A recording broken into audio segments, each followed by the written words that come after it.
Also on Saturday. Welcome back to the basement, the blurriest place on YouTube. Hello, everybody. Happy Saturday. I am excited to play some video games. I was camping last night. No electronics. That was nice. It was like a nice little detox from electronics. But wake up this morning, I got a stream. I'm excited. Now I get to turn on the electronics and hang out with all you wonderful folks. So there may be a little bit of aches and pain sounds that happen because, you know, when you're an adult and you go camping and you sleep on the ground, it hurts. But it's good for you, though. It builds character, and it builds the ability to withstand something. I'm assuming it's good. Hey, everybody. Hadn't heard the full intro theme before. It's cool. Oh, I'm glad you like it. Let me see here. I'm going to see if I can... Oh, perfect. Make this chat window a little bit big for me. Are we experiencing lag? I hope we're not experiencing lag. If we're experiencing lag, I'm going to fix it right now. Doesn't look like we are. It looks like that might just be your computer. We're going to find out, though, in a little bit. Tell your grandma, tell your friends. It's time for the basement stream, and it never ends. No, it will end at some point. No, Ted, camping does not help in any way. It's true. Does not help. What? Wait, hold on. Just because you're in Florida, where if you go camping, you will get eaten by spiders or alligators, doesn't mean I can't go camping. In November, and I will say it was a beautiful night for camping. The temperature was like 50 degrees. It was chilly, but not too cold. It was great to like be by the fire. My boys and I, like, I'm guessing a lot of you guys have heard of or seen Outdoor Boys on YouTube. We learned the bread recipe that he makes. It's like a simple little just like bread dough. But we cooked that over the fire. That was really good with some honey butter. It's delicious. Hello, the gaming turret. Good to see you. Yeah, there's no bugs. That was also nice. No mosquitoes, no flies, no nothing. Everything out there is dead. We did hear coyotes, though. We do have coyotes living near a field that's by our house. Oh, yeah, too warm for sure. Outdoor Boys is a fantastic channel. Definitely understand him stepping back. Yeah, I do too. You know, you like you're somebody who enjoys being alone, and now you can't because it's so big. And you're at the point too. It's like he never has to work another day in his life. Like he could just invest the money that he made from the channel, and it's still gonna keep paying him too. He can just be with his family, hang out with them, go camping as much as they want, stay home. Yeah. Ted, what is your favorite Christmas song? Oh, that's a good question, Morris Brothers.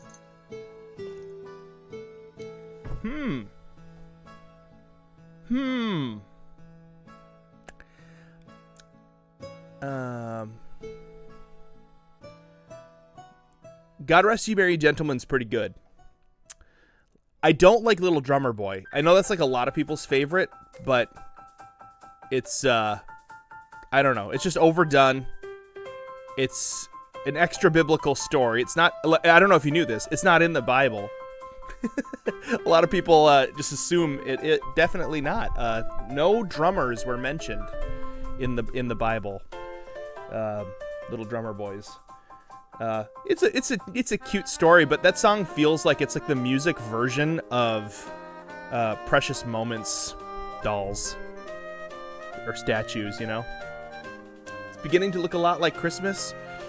That one's pretty good. Which version though? Wait, no, it's I'm Dreaming of a White Christmas. That's pretty good.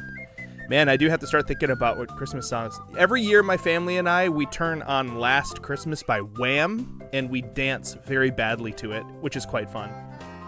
Joy to the World is pretty good. This is Halloween, this is Halloween. That's a good Christmas song, yeah. Mifa Did You Know? That song is pretty great. I do love Mifa Did You Know?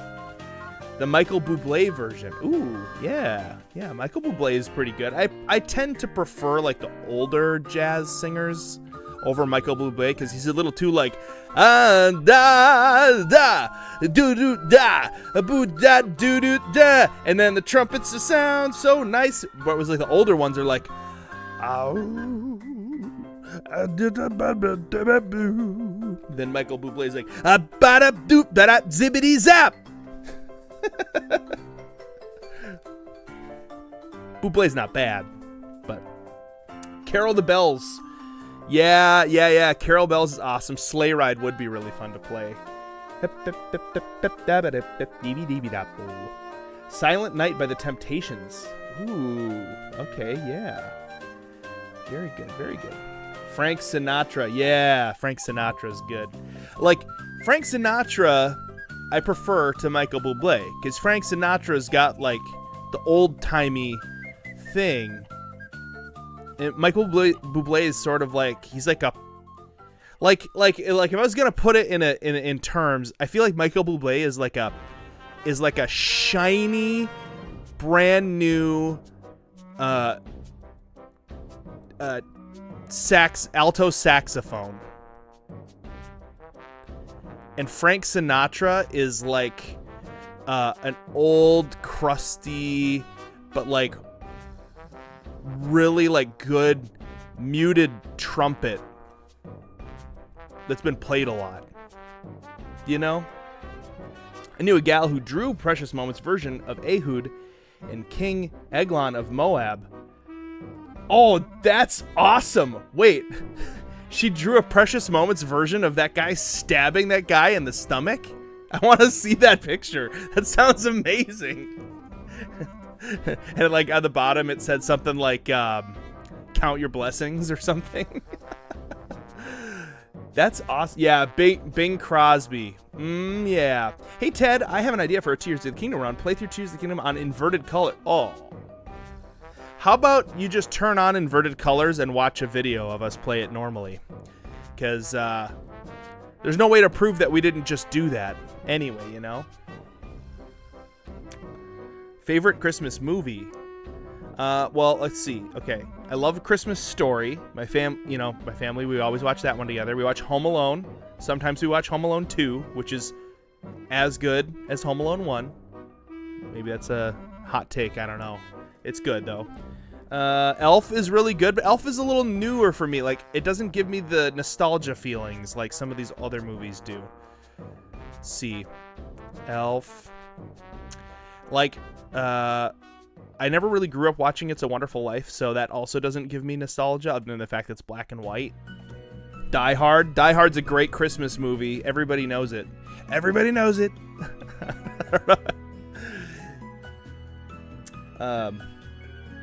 I will forgive you for the caps, but Nightbot, the bot that watches for too many caps, probably won't forgive you. And that's no cap. National Lampoon Christmas Vacation. That's one that I didn't grow up with. I think it's really funny. I've only seen it like once or twice though. Yeah, count your blessings for real. Polar Express. That one makes me like, I don't know, the CG in it. They need to redo it with better CG because it's like Uncanny Valley, not quite good enough CG for people, you know? Muppets Christmas Carol. That's a good answer.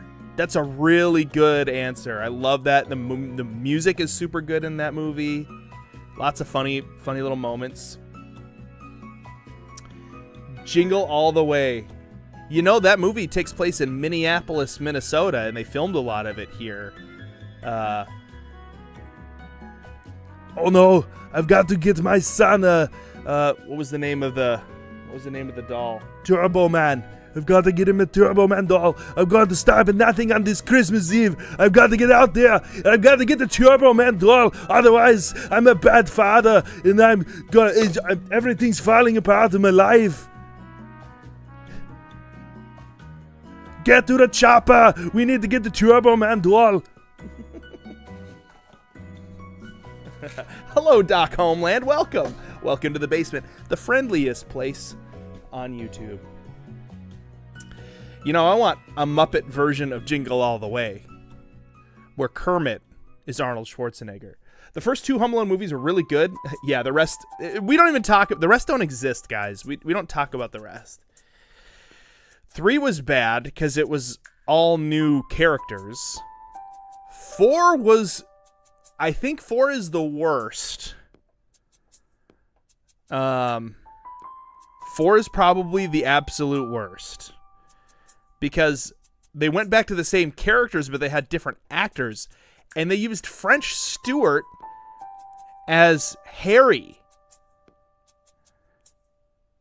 of the Sticky Bandits.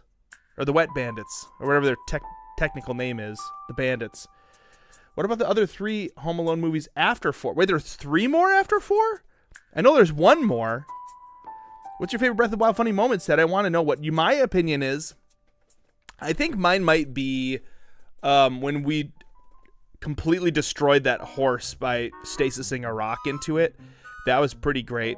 Oh, Hey, My Sword is pretty good. Dear Diary, today was full of ups and downs. That was pretty good. I think my favorite might be Let Me In.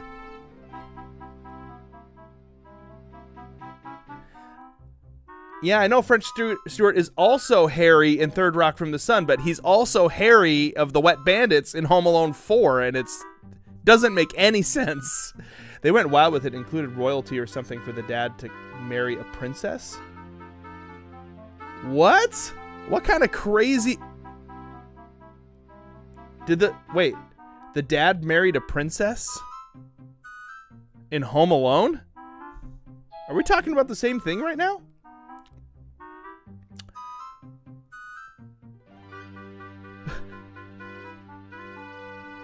Chestnuts roasting on a dumpster fire.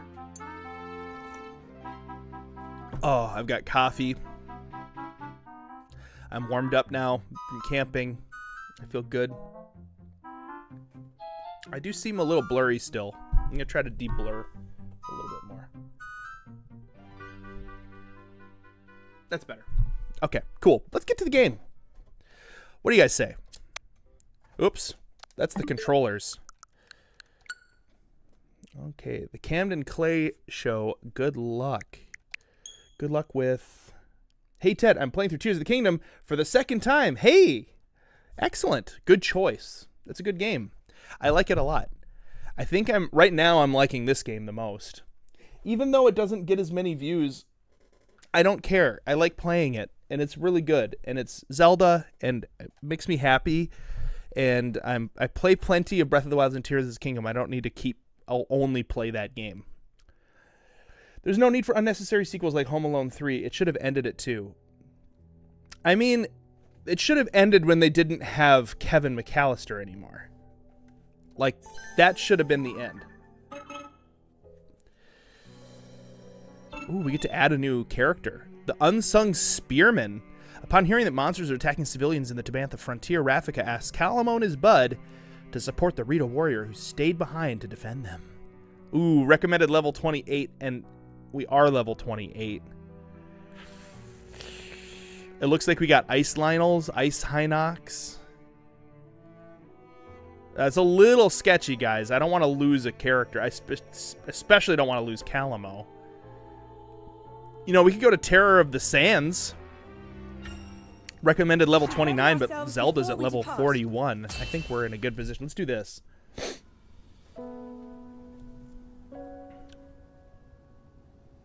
Macaulay Culkin did a Hot Ones interview? I didn't know that. Oh, here we go. Story. The villain has a massive army of monsters. None are safe, including all of those who put their trust in his leadership. It's selfish of me to ask you this, after raising arms against you, but please... This lady's such a traitor.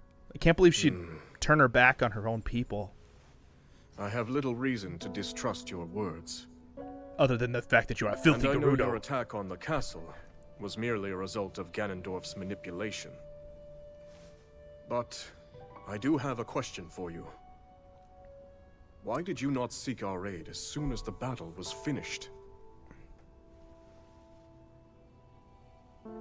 Our Gerudo pride wouldn't allow it. Pride comes before a fall, After our though. defeat against the Hyrulean army, Ganondorf tried to wash his hands of us. But we couldn't possibly turn to a former enemy for help without first reclaiming the honor we had abandoned. Ever since then, Our leader Ardi has worked tirelessly Ardi. to form a growing resistance in hopes of one day standing against Ganondorf's villainy. The man is a blight on the Gerudo name, one she's vowed to he's a erase by blight. any means necessary. The decision to come to you was mine alone. Had she known, is yours Ardi and would yours never alone. approve of my petitioning the King of Hyrule. Even so, I'll bear her wrath if I must. You are truly devoted. Except to your people. Those you're being a... Well, I'm convinced. I'd be glad to meet this Ardi if you would take me to her. A wise judgment. I didn't ask you, Minoru. I'd like you to send a message to Zelda and the others. Once they finish their assignment, they're to make for the Gerudo Desert. We'll head south as well and join them there. I understand. I mean, we're mid-November, guys. We're like If you in would. Christmas time. There's something I need you to prepare. I need you to prepare a sandwich. So terrible. This... Upon receiving a request for urgent aid, Rauru Rauru asked asked Zelda and the others to rendezvous with him and Minoru near the Gerudo Desert, where he promptly headed next.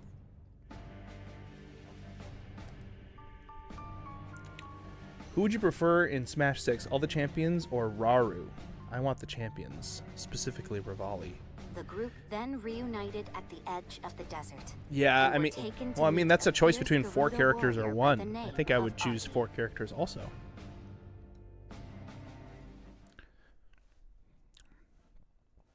You know what though? Like with the install base of Breath of the Wild, I could see the champions showing up. But there's a problem in that there are way more recurring characters in Zelda games than those champions. You know? Tell me, did I say you could ask for help? No, my lady. Not only that, but you sought it from Hyrule of all places? Those filthy Hyruleans. So hold on. There's Hylians, and then there's no also need for anger, Lady Hyruleans. Ardi. She came to us with you in mind, and your people too. First that Korok and its bizarre contraption, and now you all meddling in our affairs. Contraption? By Wait. chance, are you referring to a You're construct? talking to a robot You know that of looks it? like Link? Yes, Breath of the that's Wild, what it was 30 plus called. million units sold worldwide. Exactly. The same technology It's that sold a killed lot. my father is here. But I If mean, may, are they what still about- nearby? the King of Hyrule has They been in went a for lot the more Zelda monsters, games than unperturbed by the immense danger. any of the champions. We deserve far less, yet somehow. We've no time to lose. We might still make it if we hurry. Wait! All Hylians are Hyruleans, No but one not all fights our battles for Hyruleans us. are Hylians. Oh, it's like squares and For the circles. Gerudo. I get it. Yeah. All squares are circles, but not all circles are a square. I like your streams. Thank you, Doc Homeland. I like them too. They're fun. Oh, cool. I get to be Ardi.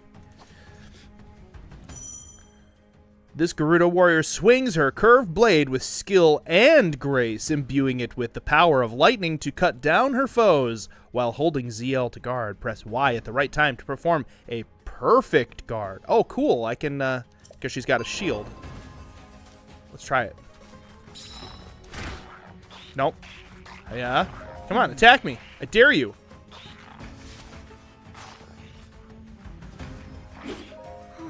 Okay, it's too hard to... When they don't attack me, it's too hard to actually... Oh, dude, she did like a lightning kick. Dude, she's got lightning kicks. Whoa, that dash move is awesome, too. Wait, what's over here? Oh, nothing. Okay, cool. That answers that question.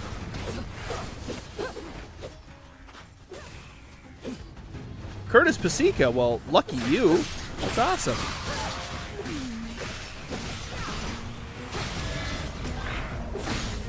Steady. I dare you.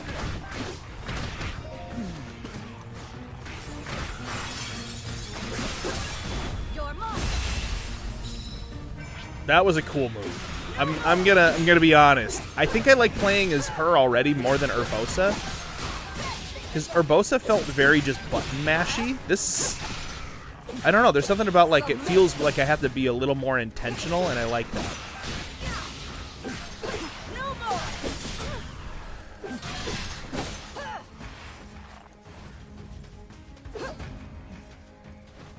Yeah, my favorite Christmas traditions that we do are ones that are specific for our family. So, like, we watch A Christmas Story every year. I also really like the fact that ever since the kids were really little, we take them to the dollar store and give them a budget of money that they have to use to buy gifts for Lisa and me. And also their siblings. And it was really fun when they were really little, and it's still fun today, but it was really fun when they were little, because they were like 2 years old, wandering around in the store. Uh-oh, I don't have that power. I don't have anything that could do a shield power. Oh wait, I do. Oh, and I have it equipped already. Look at that. Eat bomb! So it's really fun because we'd be walking around the dollar store with a 2-year-old, and they'd be like one year I think Micah picked out a soup ladle for me for Christmas. He was like 2 years old. It was very funny. Yeah, dollar store Christmas works great for little kids. You say like, okay, you need to buy 3 presents for mom, and then they're like, I don't talk yet. I don't know what that means. And then you just walk around, and then they like kind of look at something, and you're like, do you want to get this for mom? And then they're like, uh-huh. And it is like a washcloth. Because they're in like the kitchen supplies aisle. Or they like go to the toy aisle, right? And they get something that like they thought was interesting looking. Clearly not really for mom or dad, but they wanted it. And we did that one early on because, like, you know, especially with our first kid, Micah, it was only me and Lisa and Micah, and we wanted him to like contribute to like we wanted more presents to open, and it was like we just like opening presents. They don't even have to be like good presents, although that's fun, right? When you open one up and you're like, oh my gosh, this is a Nintendo 64, and you freak out, and you're wearing your pajamas, and you and your brother are freaking out. Hey, thank you so much for the super chat, Raymond Bond. Super appreciate that. Current stream boss is Raymond Bond, still top of his game.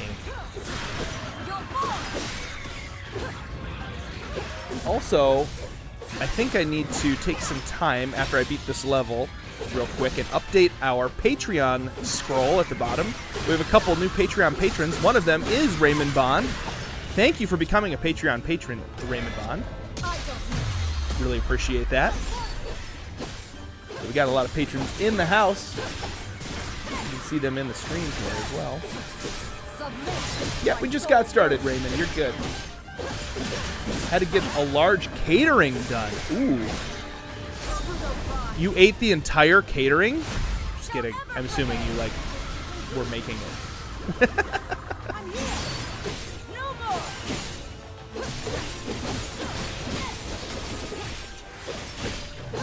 Goron Ramsey. How long have you been the stream boss now? You've been the stream boss now for a few streams. For like a week. Because the way that Stream Boss works, if the current Stream Boss puts a super chat in, it heals them back up. Come on, Zelda. Yeah, get that Hinox out of here. Weak point smash. Made 490 chicken strips, 10 gallons of mashed potatoes, and covered another person's shift. Wow, that's a lot of food. That is a lot of food. That's a lot of chicken strips. That fryer must have been working overtime. With both our might, my blade is yours. Where's the lamb sauce? Oh, cool. Oh, I like that super move. That's cool. Ooh!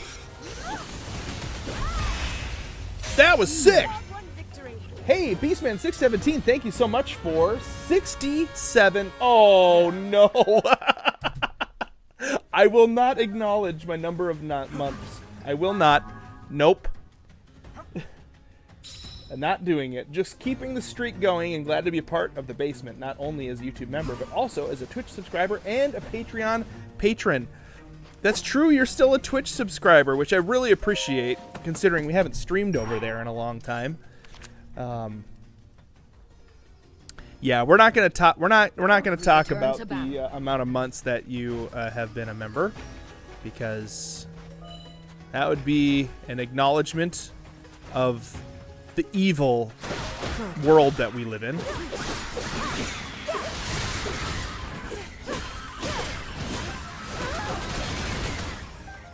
Oh no! Brown bokoblins. I'm all right. I'm fine.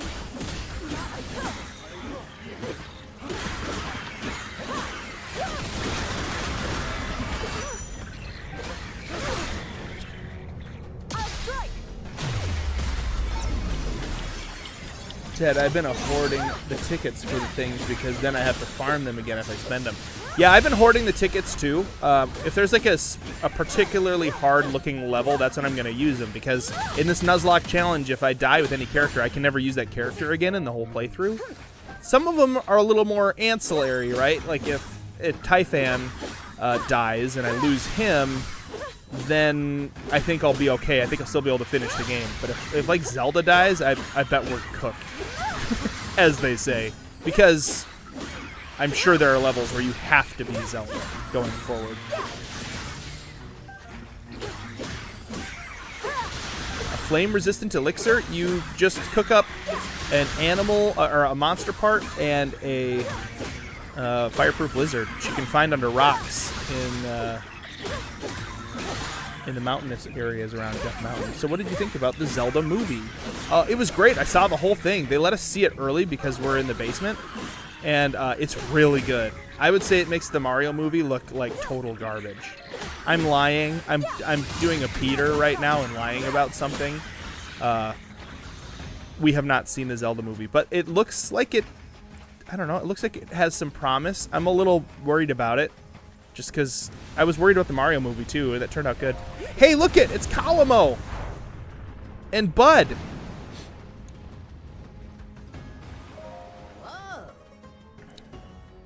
Don't know who you are, but no complaints here. Oh, wow. They don't know who Zelda is.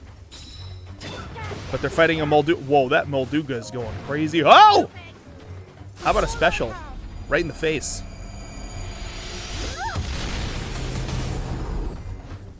So here's the deal, guys. The best Zelda movie would have been a movie of Ocarina of Time, just taking that story and making it into a movie. And they should have done it by hiring Studio Ghibli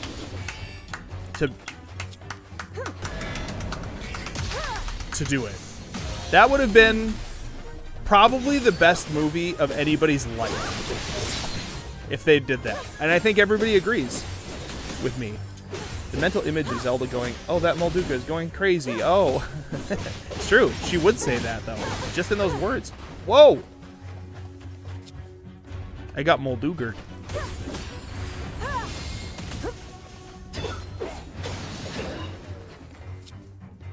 Dirt covered? What do I do with dirt? Water? Let's try putting a hydrant on dirt. Let's see if that helps. Wow. Well done. Hey, Lionel Tamer. How do you like the new game by now? Oh, it's great. I love this game. It's fantastic. And thank you so much for the super chat. Let's get a hashtag going for. Whoa! Lionel Tamer in the chat.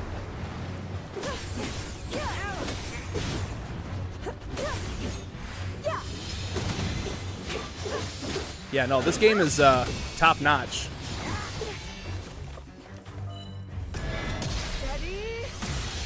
Bow of Light!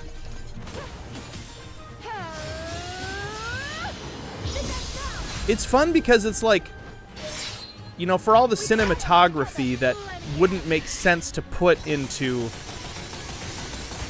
you know, Breath of the Wild or Tears of the Kingdom, like all the fighting cinematography, like, it's cool to see a Zelda game be able to really make the characters do super cool moves and fight and stuff. Oh no! Oh no! We got Gibdos. Dat Gibdo.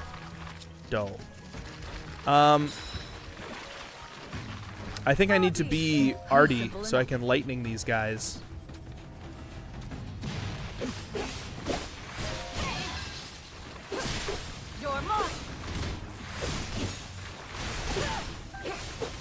We have to fight a giant Gibdo over here.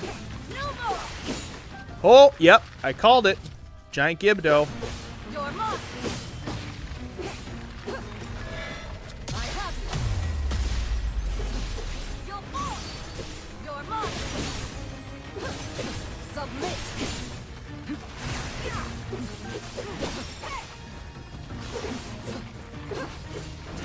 Yeah, I'm curious what they're going to do with Link. I mean, you know, making him talk. The last time they tried that, it was a little corny. I'm not going to lie.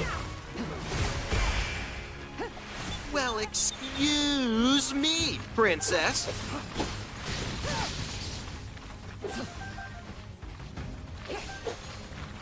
Have I seen White Christmas about World War II? No. I did see a movie called White Christmas, though, where they're like in the original The White Christmas movie. Is that the one you're talking about? I don't think it took place in World War II. What if Link says, "It's a me, Link"?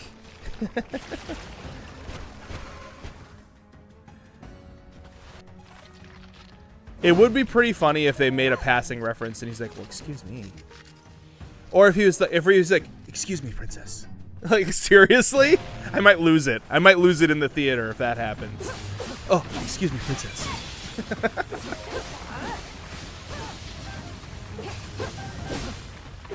I'll never cease. But, like, we're going to have to see... We're going to have to see what they do. It's really... Man, so many different things could happen. Oh! What are you going to do? That. Okay, cool. Attack you. That. You gotta lightning strike these guys. I'm assuming the elements actually hurt them pretty bad. My soul burns. Set up a camp.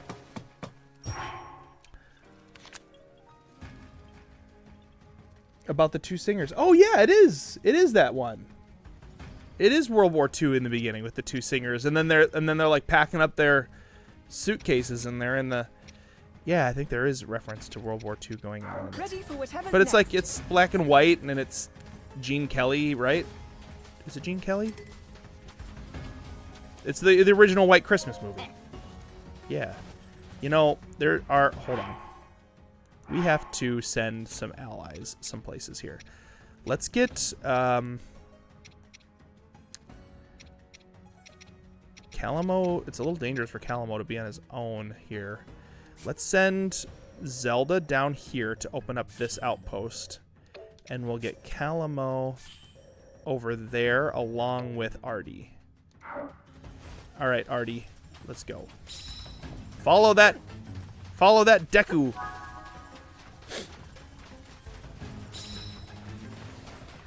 I'm guessing the Zelda movie is going to be its own timeline. Kind of like Marvel Cinematic Universe. It's not necessarily gonna like... Yahaha! I stinkin' found you.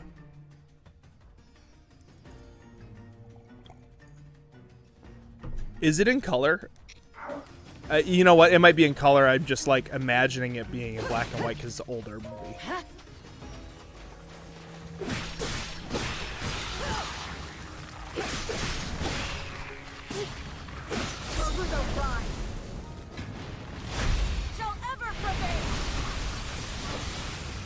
Gerudo kind shall ever prevail.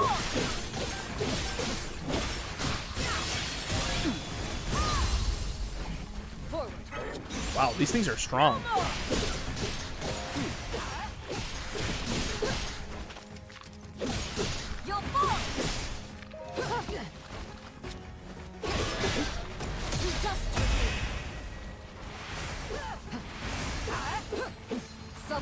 Hey, EJH Gaming, how you doing? Good to see ya. Almost to this outpost here. Get in here. I'm gonna do an Artie and Mysterious Construct Sync Strike. Let's see what this does. Oh, cool! Electrocute him! And now he shoots electric at everything! Oh, that's cool.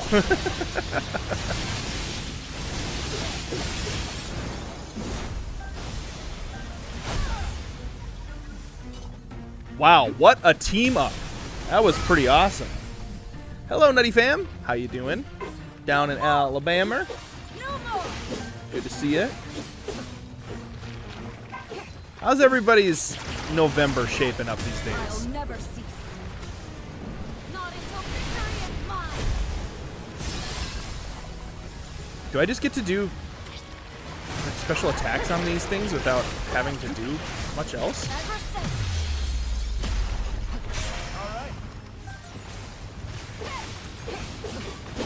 Cool. Really good November so far? That's fantastic. Good to hear, guys. Well, big damage done with that team up. It's true. It was insane. Okay, now I need to be... Now. Zelda. Alone, battling all these bad guys in this encampment here. Defeat the electric boss bokoblin and its allies. I'm gonna get this camp going first.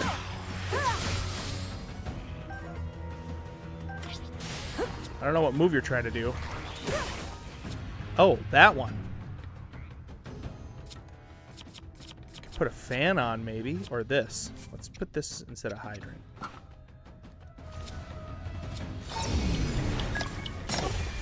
Yeah, eat water. Eat your own water, you spit it, you jerk. Kind of tired. I'm a little tired too. I took a nap this morning, but I was telling everybody when I first started the stream that I went camping last night. Actually, me and my two boys, we went into the backyard, which isn't huge, but we went out at around like 3 p.m. and oh, I can travel by balloon. I should absolutely do that. Travel to Outpost All.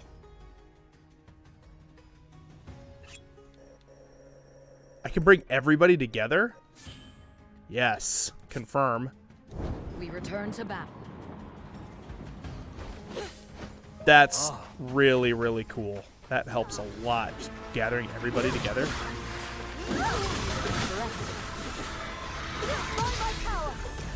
Bible power. I understand.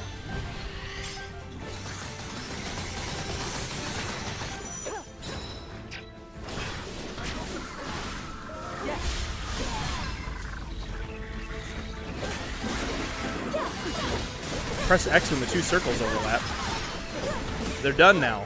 The circles are gone. I don't know if you knew that game, but your circles are done.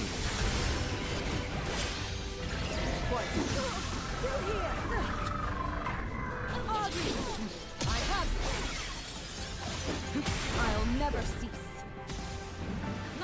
Oh, your sister just beat you in Monopoly. Oh, that's hard. That game is so long, and then to lose. Now.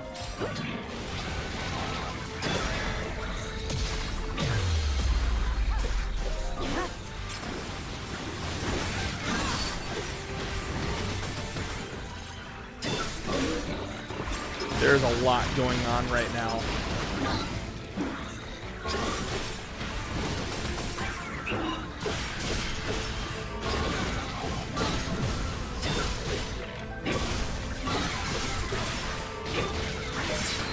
Hey, Caster, what's up?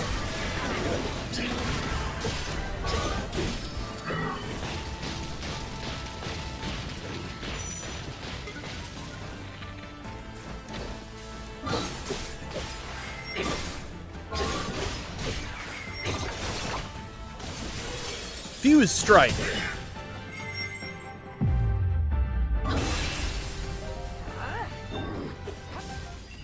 Defeated. Defeated that guy. Let's go back down to where Zelda is. Bible power. Does the U.S. have Boxing Day? So, isn't Boxing Day Christmas? Or is that a different thing?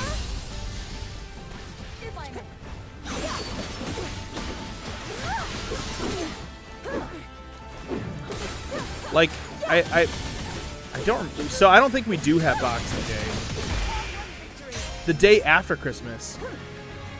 Why is it called Boxing Day? Do you like punch each other?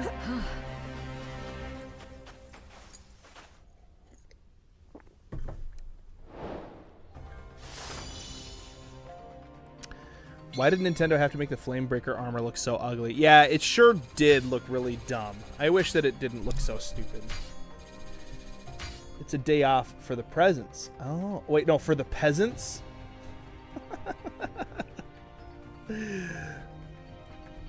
Okay, I said after this level I was going to go ahead and update our Patreon scroll list here.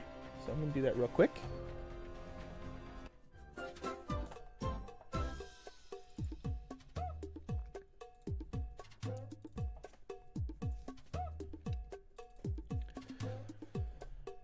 We have to add in Raymond Bond.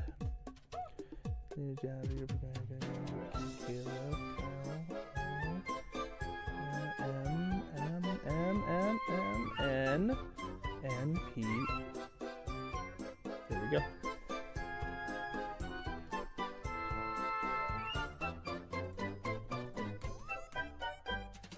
Oh, I actually have to open the document.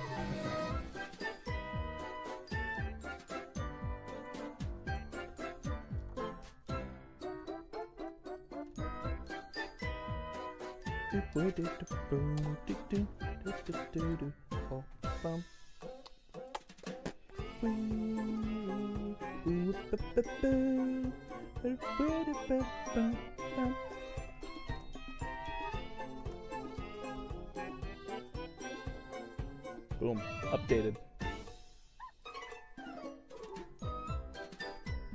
I'd love to figure out a way to automate that, but that's very hard to do. Lionel Tamer, thank you so much for the super sticker. How's it going? It's going great. I'm having a really fun time. Also, I think that stream boss is getting pretty low on the old HP. Well, halfway. Yeah, what does Boxing Day even mean? Like, what's it actually for? Is it like to like throw away the boxes? Because Unboxing Day was the first, or it's like it's where you box up the stuff that you didn't want that you got and you want to send it to other people.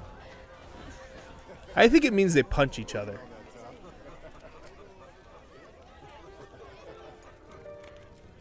You want me as your chief, then? Right. If Ganondorf had never risen to power, the title would have been yours a long time ago.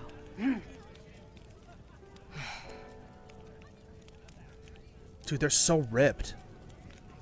And yet, we've still not rid ourselves of him. Which is why we need you. A leader to slay him at last. I got news for you, lady. That's Link's job. You're not going to slay him. Welcome, Fury Potato. Good to see you. It's an old British holiday for the house staff to have off, as they were working all day on Christmas. I shall be the chief you desire. But why is it called Boxing Day? That's what I want to know. Why? It's like Black Friday?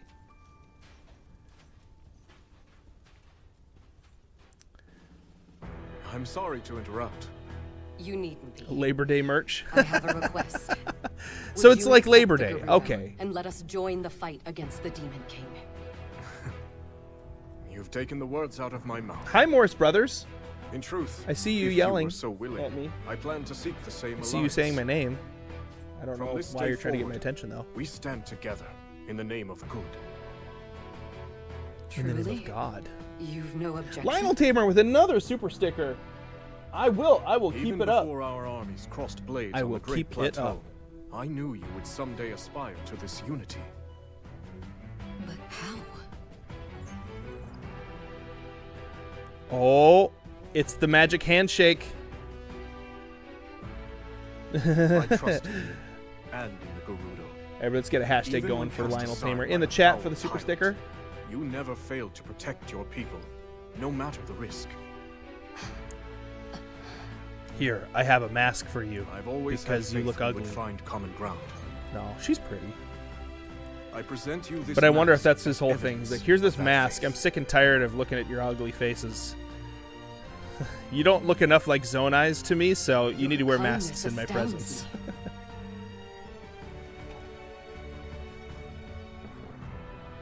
Ganondorf shall fall to our might.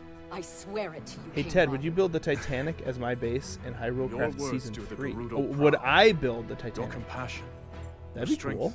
is all your people could ever need. Well, it looks like they don't have the That is secret your stones belief, yet, so I'm guessing so he's it going to shall give them be. to him. He's going to be like, all right, guys, here's the weapons that we're all going to need, and then he's going to give. Okay, people received small Christmas boxes as presents, but now it's just a day full of sales and eating turkey sandwiches. Dude, that sounds good. I like turkey sandwiches.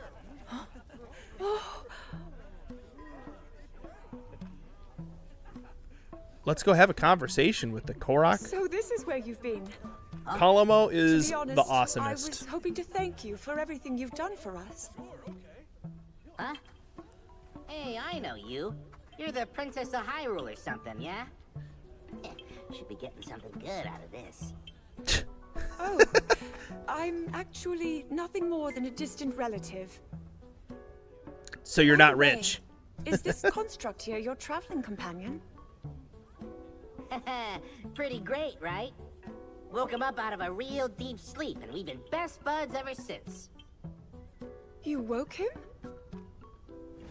I may have worded it wrong. There What I meant I to say is that was, Thanksgiving lost on is my part of the journey in Christmas the season, not deepest, its own season. darkest Still a day to cave be you've celebrated. ever set eyes on. Yeah, they Before get I kind of knew it, lumped together I a little found bit. myself in a creepy old room. Ooh. When I noticed a little shard shining on the ground. It's a piece of the Master Sword. How did that get there? That's a what I guy want to like know. me knows treasure when he sees it. So I did what I do best. Went and snatched it right up. Okay. Then all of a sudden, this guy just, whew, yanked the thing clean out Whew! of my hand.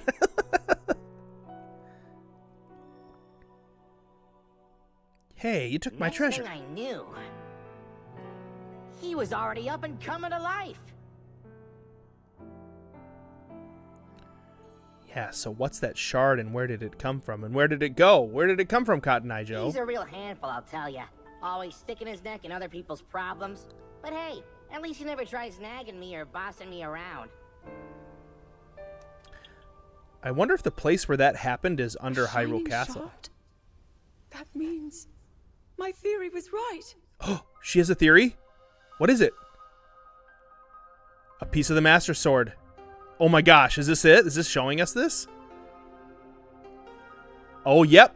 A little tiny piece of the Master Sword fell. And went with her back in time. Oh, I'm so glad it didn't kill her like Dobby. That would have been so sad. That means... It has to be. Zelda, you mustn't go any closer. It has That rabies. construct is a forbidden technology. I understand, but please listen. Our protector here contains a shard of the Master Sword. As far as I can tell, the sword that seals the darkness is serving as its core. The same blade wielded by your royal guard. Link, you said his name was? Yes. With its divine power, I'm certain we have nothing to be afraid of. This construct could never possibly hurt us. Even as a fragment, the Master Sword won't fail us. Yep. Did she get the I don't know Master any Sword of that, from man. Link yet? I promised my buds a stand-up guy. Not so great at following orders, but at least he never talks back. Wait, I know No, someone who never please. talks back. Minoru, stop They speak touching the everything. truth. He presents no Slaps her danger. hand. You've seen it too. How willingly he fights for our cause. A fair point. And yet, I suggest we keep him under a careful watch. Zelda, when we have a spare moment, could you tell me more about this Master Sword? Gladly. Not to go butting in or anything, but isn't it time we talk about my reward? Okay, Han Solo. Of course. Thanks to you both, we still fight on. I have little to offer you, but I'll do what I can. Do you like dirt? dirt? Then, how about a place I can put down roots? Somewhere that's not too cold, not too hot, and with a great big... Actually, scratch that. Feels kind of weird asking for something just for myself, you know? Here's what I really want. What do you really want, Colimo? I want to know everything about you.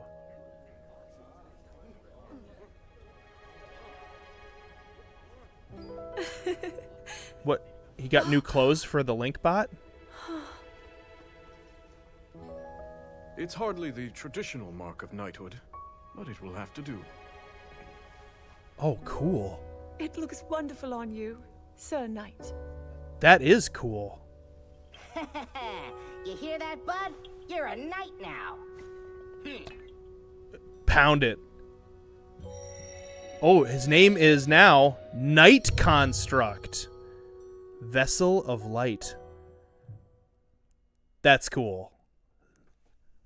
The Knight Construct. This is a long cutscene, but I'm here for it, guys. Yeah, August's holiday. So, like, November has to be Thanksgiving because it's, like, harvest foods, you know? You can't have, like, it'd be weird to have, like, pumpkin spice pie in What is that? August. But August should be, like, hey, hot dogs and like, should be hamburger day. That would be a good holiday in August. Oh, he's got Daruk's depression. Uh-oh, the red construct. Oh, my gosh, this is the Iron Man suit from Avengers 2. Lady Kia, you can't defeat it. How do you know? You've never even seen it. You don't know that. This is too great a danger to ignore. How do you know? Well, you fought him. That looks real bad. Not another moment to spend here. We have to withdraw. Lionel Tamer, thank you so much for the $2 super sticker. It's true. Everybody can see the Koroks. Maybe it's something that people lost, you know? You can't be thinking. The fight is yours. Would you have it? Whoa. You're throwing him into the fray right now? Oh. He's all for it. Step forward. Super cool Knight Construct. The construct will cover You guys, this might be the point where I lose the Nuzlocke. I haven't leveled him up very much. Yeah, Ultron. That's what I was going to say. He's definitely, like, bad Iron Man suit Ultron. You gotta be kidding me, bud. I'm not fighting that thing. No way, no how. Don't be a coward, Colimo. I told you I'm not. No, fine. Let's fwitten go, guys.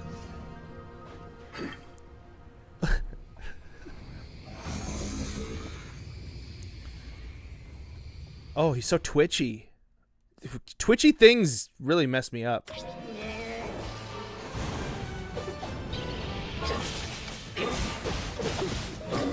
Woo! Oh, ooh, not good.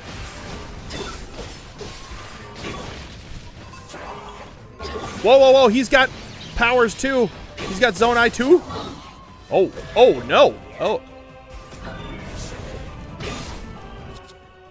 I probably should have some kind of...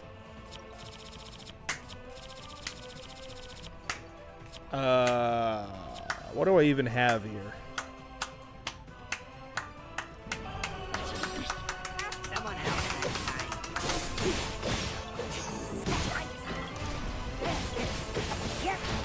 Yeah, I think August, which should be Hamburger Day, guys. Whoa! Bouncing slash!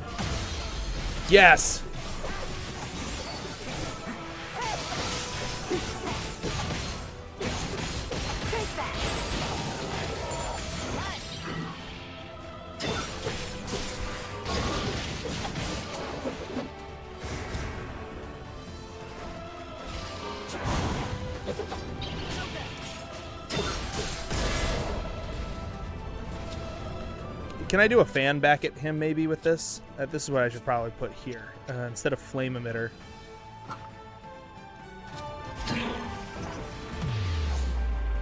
Yeah, get wrecked.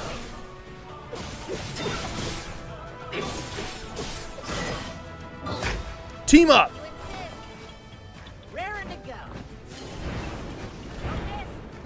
How about ice fruit?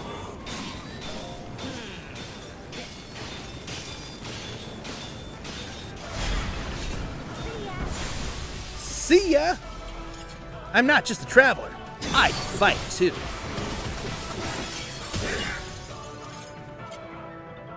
Ooh!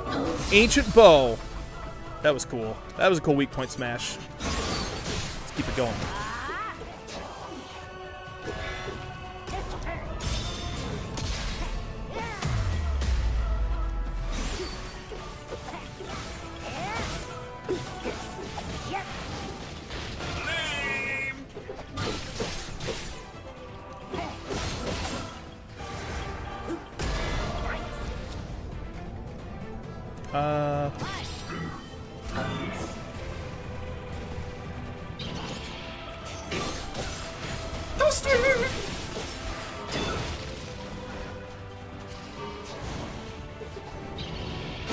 Ah! Why did you have to say toasty?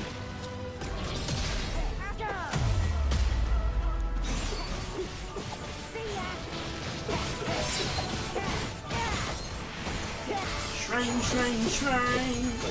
Gerudo, shrine, shrine, shrine.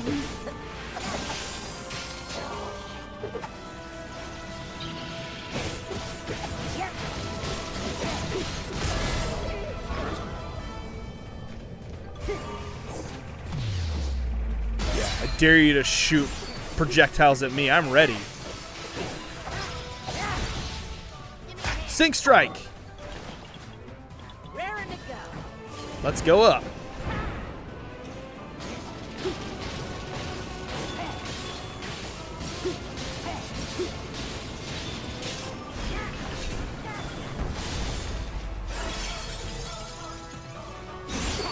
I'm not just a traveler.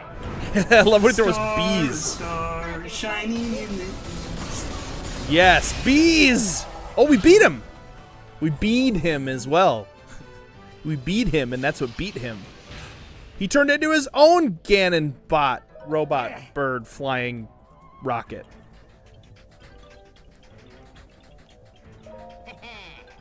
But hey, a win's a win. Let's catch up with the others and let them know we're safe. Sounds good. Whee!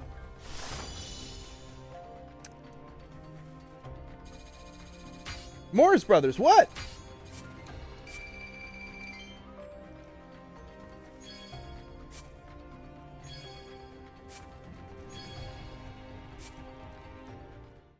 Please sing Shrine, Shriney, Shrine for 2 minutes.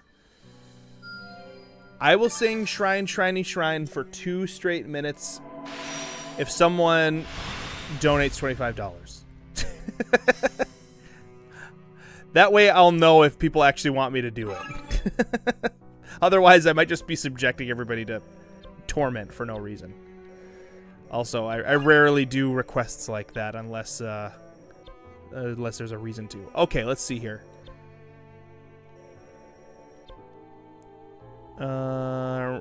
Unsung Spearman, level 30. That's better now. Let's do this one. I'd go wandering off, bud. Actually, you know what? I do need to use the restroom real quick. So enjoy this. We'll be right back. Well, it's that time of year, Ted. It sure is, Peter. It's time for candy canes. Oh. Going down the lanes. Silver bells. Playing games. It's Christmas time in the city. Put a fire in the fireplace. Roast chestnuts. Put a fire in the Christmas tree. No, don't do that. Don't do that. One thing you do want to do this holiday season is shop in the basement's gift shop for special holiday-related items. They're going to be available only for a limited time for obvious reasons. That's right. Whether you're buying gifts for somebody because you're celebrating Christmas, Kwanzaa, or Hanukkah, or other. Or anything in between. Comment below. Christmas Kwanzaa. You can get a gift for your loved one or a special person in your life. Hey, I'm a special person in my life. You're a special person in my life. Well, then we could both get gifts for me. Aw. We've got Christmas ornaments, we got cozy things, and then of course we've got the basement classics, which are always around. The basement hat, shirts, hoodies. So maybe you got a basement fan in your life and you want to pick up something a little special for them. Go and check it out, see what we've got to offer, and hopefully there's going to be some special basement gift shop items waiting under the tree or menorah this holiday season. And to celebrate the basement's gift shop having exclusive holiday merch, we've put together something a little special for you.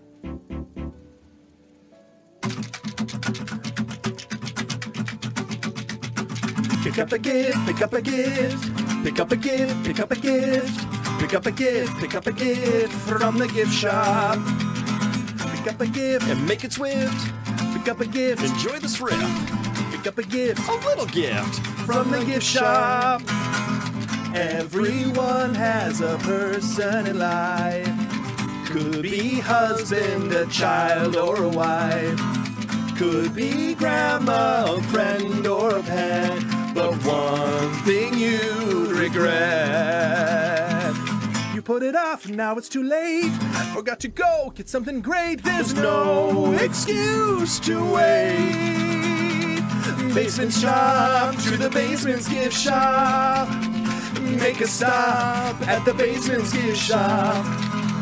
Brand new stuff at the basement's gift shop.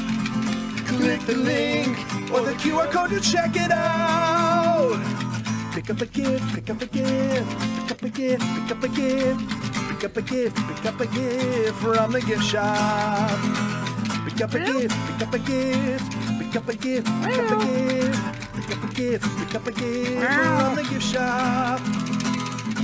Da-da-da-da.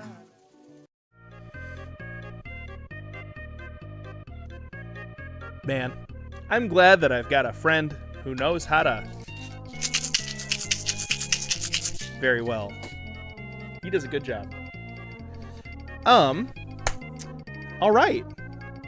I don't ever buy merch, but the song is a gold classic icon. Yeah, oh yeah, obviously. No shade to anybody who doesn't buy merch or can't buy merch or whatever. But we have a lot of fun with our little advertisements. We have a good time with those. People seem to enjoy the comedic value. I do want to mention also my wife, Lisa, who is amazing, reminded me as I walked out just a second ago that we have friends coming over to pop in really quick and at some point here soon. I'm letting you guys all know. They found out a couple days ago whether they're having a boy or a girl baby. This is their first kid. And they wanted to kind of have like a little gender reveal party thing with us. Just like a little quick thing. I don't know exactly how they're going to do it, but we're going to kind of get together with them and they're going to be like, we're having a blank. So they're popping over and it's going to be during the stream in the next couple hours, or maybe even in the next 30 minutes. So when that happens, I'll put up a we'll be right back screen and I won't be ending the stream, so I'll come back. But just letting you guys know, there will be a little break coming up here in a second, or in a bit. Said they're on their way, but they could be coming from anywhere, so I don't know. They could be coming here from Europe. No, they're not in Europe. Where is my we'll be right back?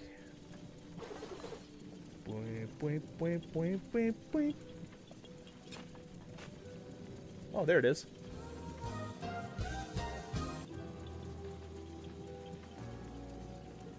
But we're not doing that right now. We're going to play the game. Let's onward. Onward we go. I'm setting out.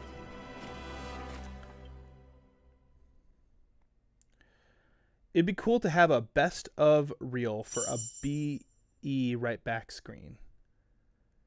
Oh, yeah. Yeah, I've thought of that and I keep forgetting to just just play the funny moments video inside of that.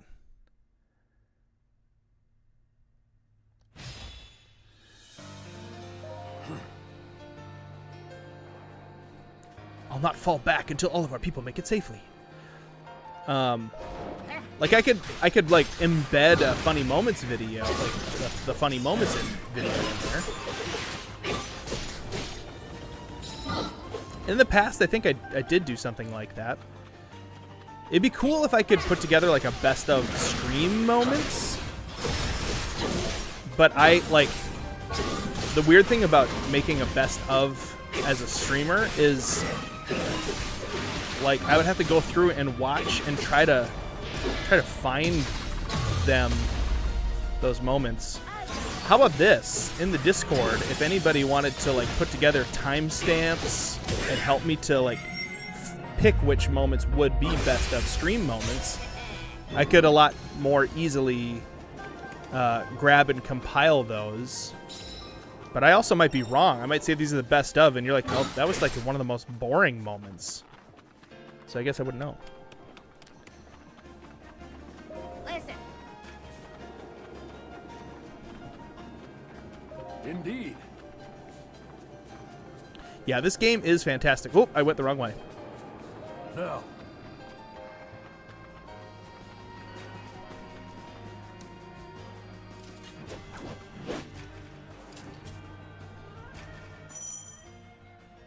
It's already 9 p.m. You must be in probably like England, British Isles or something, right? Close to Great Britain. Well, welcome, guys. Ooh, we got ice bad guys, so we're gonna do some fire.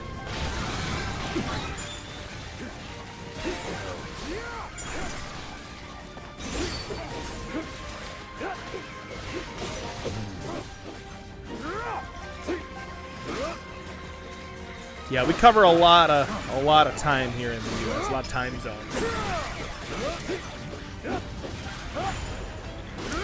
Hey, love TTAG. How are you doing? Love Tata.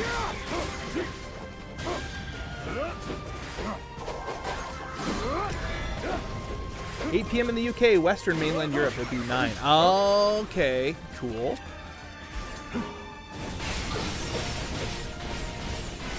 It's weird too because we have daylight savings time changes that happen. Some countries don't do that, and it's even more confusing. One of these days, someone will be smart and they'll figure out a way to make it so there's like a standardized time. Ooh, Camelo? Calamo is in here.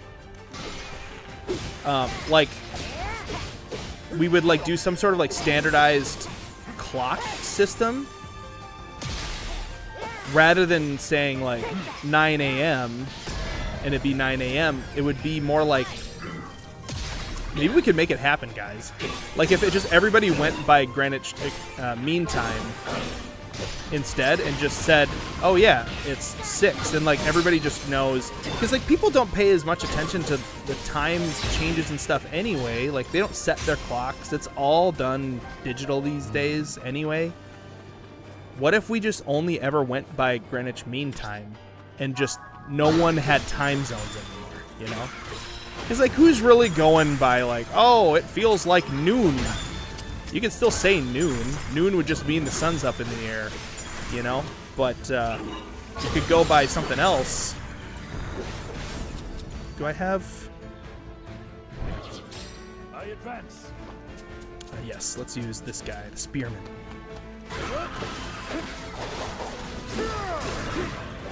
See, I'd be willing to take the... take one for the team to not have the times match what I feel like they should according to like the amount of light, because everybody would get used to what their numbers were like. It's like in Star Trek they have standardized time. They don't have like, oh, it's 6 a.m. and then, because you wouldn't anyway. It would be really weird. There's no sun. Time zones were invented to help with train tables. Like, would my theory work? Hold on. Would my invention of a standardized time just for the entire planet just work? Just base it off of not where the sun is in the sky, because that's different for everybody. But base it off of, I don't know, anything else? How about just some digital... Yeah, take that, Icy Lionel.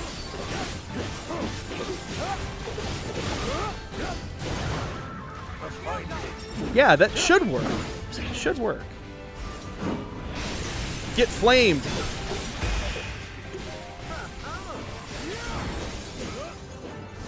Weak point smash. Hooah! Well, not quite like army time. Army time still changes, right? Based on the time zone. I'm talking like no more time zones anywhere.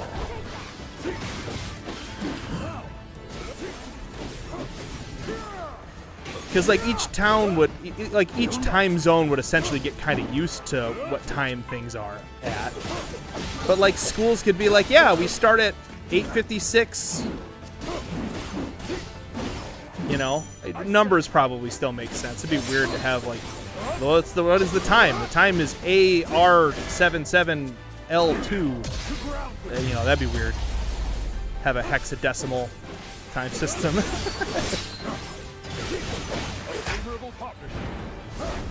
Okay.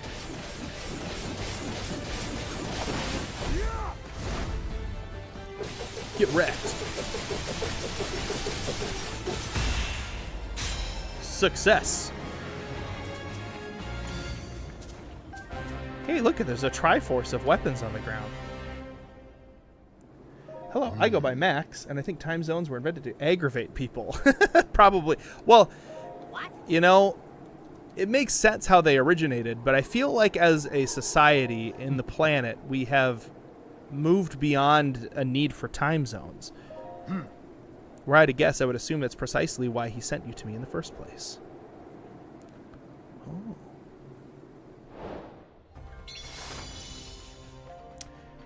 Oh, Zulu. That's right. There's a Zulu time. They're here? Okay. Cool. My friends are here. I'm going to take a little bit of a break. We'll be back in just a little bit. And I will know whether they're having a boy or a girl. Which will be fun. Okay, I'll be right back, guys. Thanks for your patience.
All right, we're back.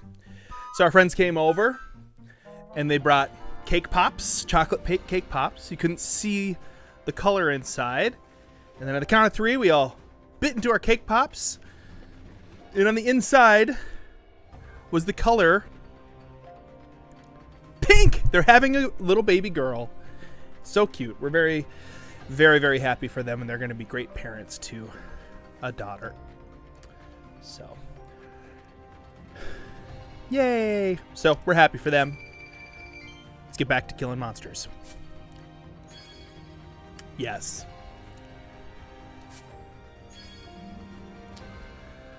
All right.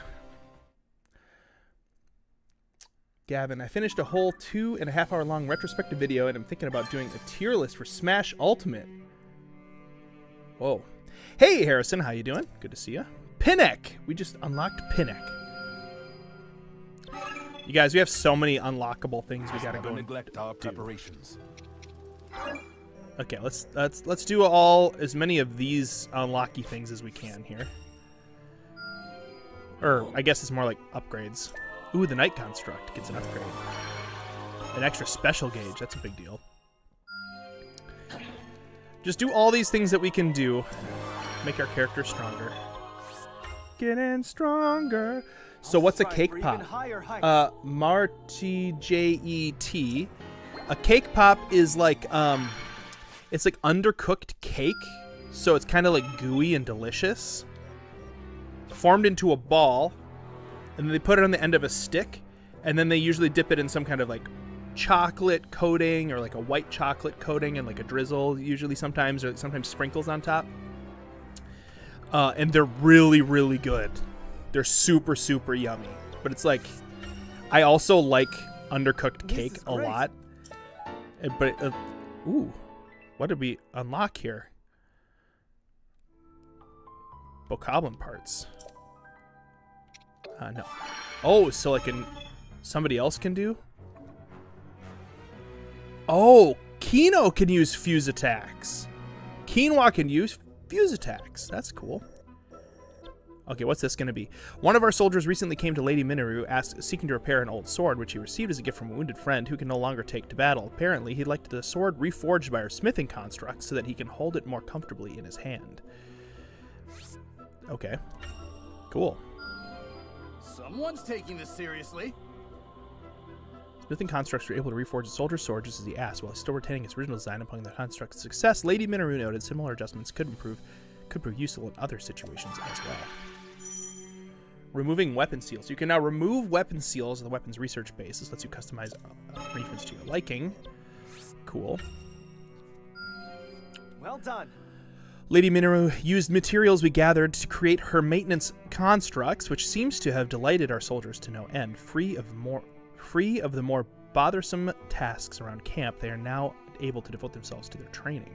To Bantha training camp discount 5%. Cool, yeah.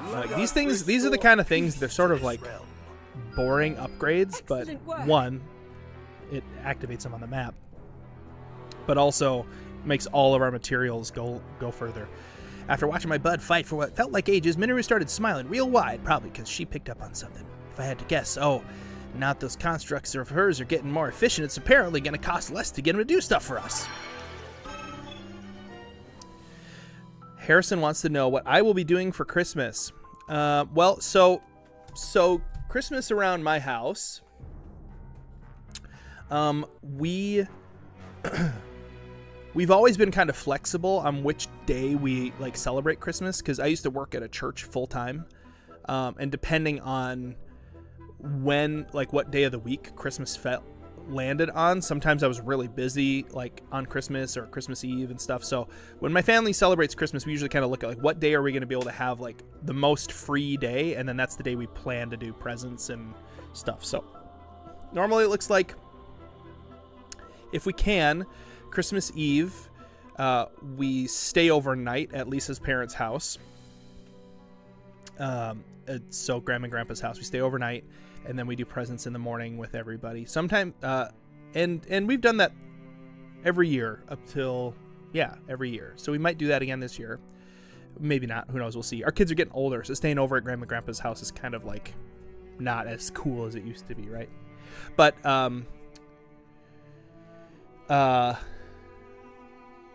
you'll have to be in church in like 10 hours to treat YouTube like an amplified version of Instagram.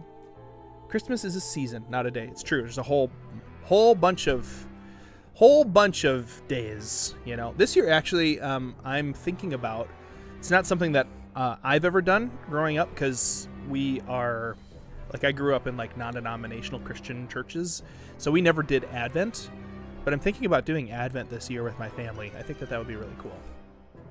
Kind of like 4 weeks leading up until Christmas, kind of focusing on different aspects of the season and stuff. But yeah, so usually we open, like, for my family, what we do as the Christmas holiday thing is we watch The Christmas Story, we watch a bunch of Christmas movies over the course of the month, and then we open presents. We usually like make breakfast, like a really yummy like breakfast. Lisa makes an egg bake, which last a couple years ago was super expensive, but Lisa makes an egg bake, and usually we'll have some kind of pastries and like bacon and stuff like that. So, good evening. What is Link's likely religion based on scientific evidence? Well, he probably, I mean, canon-wise, I'm sure he believes in like the goddesses and, you know, all of that stuff, and he prays at the goddess statues and stuff. But if you look at historical evidence in Nintendo's old school stuff, he's probably a Christian. He's got a cross on his shield in the very first game, and the book that you get in America, it's called the book, but in Japan it was actually called the Bible. So, all right, what was it? Frigid Flight Training. Who does this upgrade? Pleasant. Pinnock. Cool.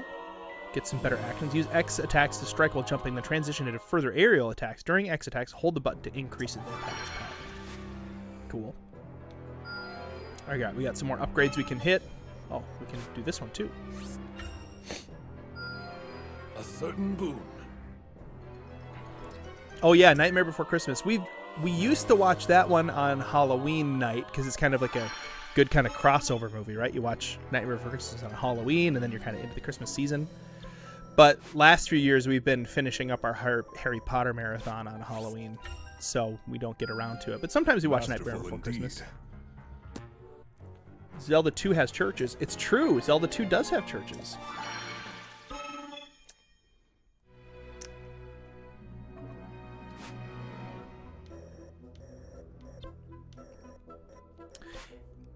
Hey, Morris Brothers, just a heads up. I can see you saying like Ted and hey Ted and like trying to get my attention in the chat. I'm not ignoring you, but I don't know what to say to that. So if you have a question or something, just ask it. And if I see it, I'll answer it.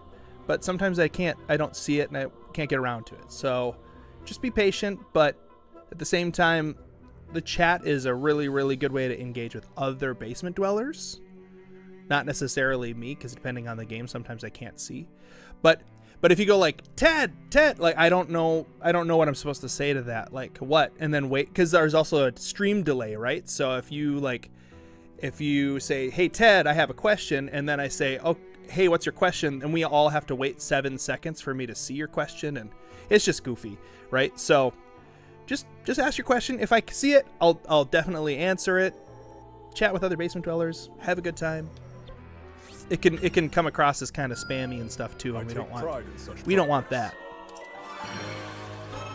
Sounds like a good time to watch Nightmare Before Christmas. I tried to watch it with my daughter and niece the other day, but they thought it was too scary. Honestly, my problem with Nightmare Before Christmas is it's kind of like, this is probably a hot take, so hold on everybody. It's kind of boring. Like, I feel like it's kind of boring. I don't know. Tim Burton kind of has that with his movies. Like, the animation is really, really cool, and like some of them, and the music is fun, but like, I don't know. There's something about it, like something about the pacing or something that gets to me. I don't know what that is, but I'm not like, ooh, I'm so excited to watch this. You know, Is that like a super hot take? The animation is incredible, and the art and the stylism of it. Shrine, shrine, shrine. Gerudo, shrine, shrine, shrine. Do we unlock another Gerudo if I go here? Ooh, recommended level 33. We're not going to do a level that's recommended for a higher level than we have. That's another one. These are all too high a level. Can we do somewhere we level up Colimo and the Knight Construct? Okay, we could do that one and upgrade the Knight Construct. Wait, no, that's Minoru and... I want to upgrade the Knight Construct.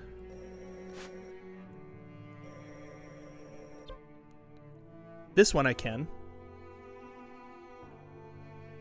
Yeah, this works. Negligence is the wordless enemy in war. Night Before Christmas, boring? Stabbed in the heart. Yeah, I know. See, I knew it was gonna hurt somebody's feelings. I don't know. Like, boring might not be the right word. There's there's a quality about it that feels like, I don't know, draggy, or you know what? It might just be like the melancholy vibe, because I feel like that whenever I watch a Tim Burton movie or any of those movies that are like styled that way, like Lemony Snicket's Series of Unfortunate Events with Jim Carrey, like just the vibe with like the gray skies and like everything's dingy. It just feels so like melancholy, and I don't know. I don't need things to have like bright colors or whatever, but in order to enjoy them. But yeah, it's a I can't quite put my finger on the quality that I am experiencing when I switch.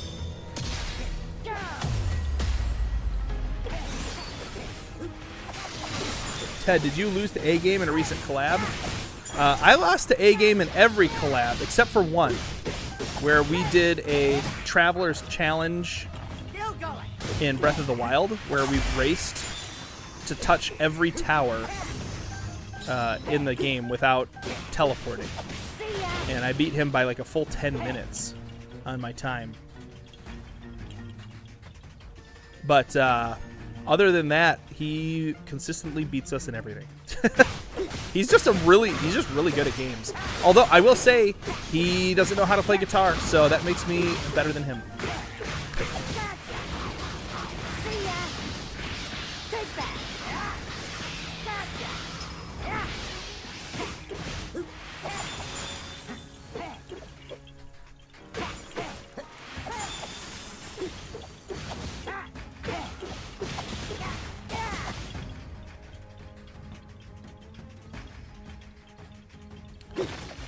I think I'm gonna just be Colimo in this fight. I think I'll be okay.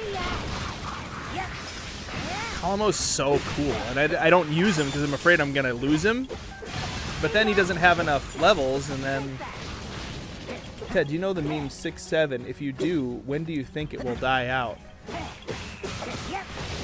Well, okay.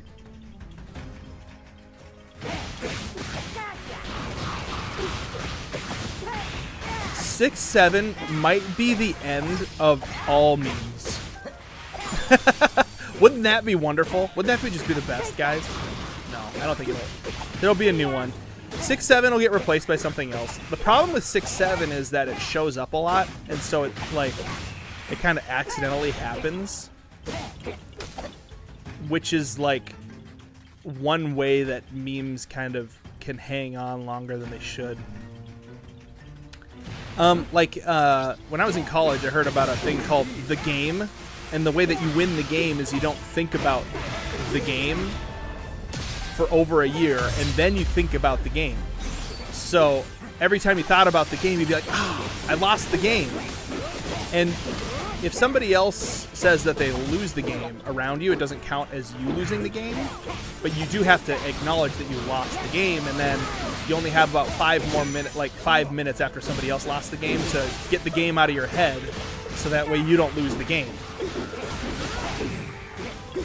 And it was like one of those things that like, you never think about very often, but you think about it at least once a year, enough to make it so no one ever really won the game. Once more.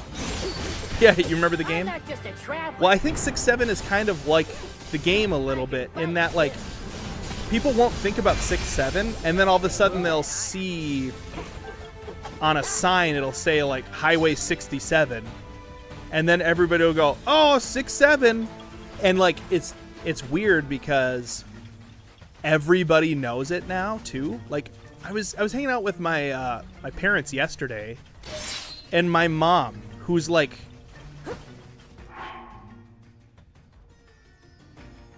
you know, she might be 67. Okay, hang on. So my mom knows the meme, and she's like a grandma. I mean, not like a grandma. She is, in fact, a grandma. And it's like everybody knows it. So like when memes normally would die out, older folks, this is like the first meme they've ever been in on. So like I bet in like 5 years, 6-7 will mostly have died out, right? And then someone will say something like, oh, I went to, I don't know, I'll probably be there around 6 or 7. And then an old person who was in on the meme finally will go 6-7, and it'll be like 5 years old. But then it'll revive it. So I think it's gonna probably last a long time, unfortunately. Maxwell Crane, I have 3 kids. Yeah. Honestly, I mean, we'd probably be a bigger channel maybe right now if we were younger. I don't know. I get this feeling every once in a while, like,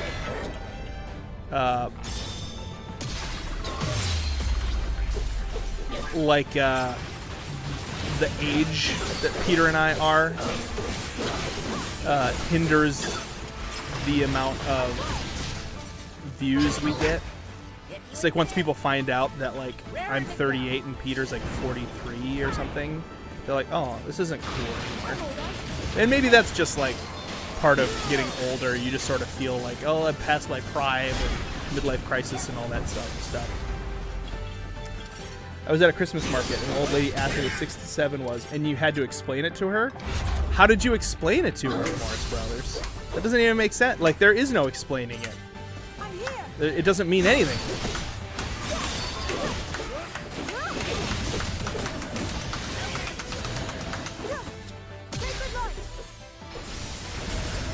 Bible power. Grant me the honor. By force if I must. Ooh, he got the fight. Peter is definitely the hip one. He's hip.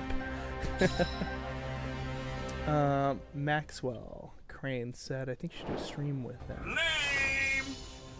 Oh, I should do a stream with my kids. They pop in every once in a while. Sometimes it's annoying. Like, they like to try to annoy me. I don't usually find my... One of my biggest irks is people using references they have zero clue about the meaning, then they defend it and say, it's a meme. Beastman, I just want you to understand, that's all 6-7 is. That's the only thing about that meme, is that people don't know what it means.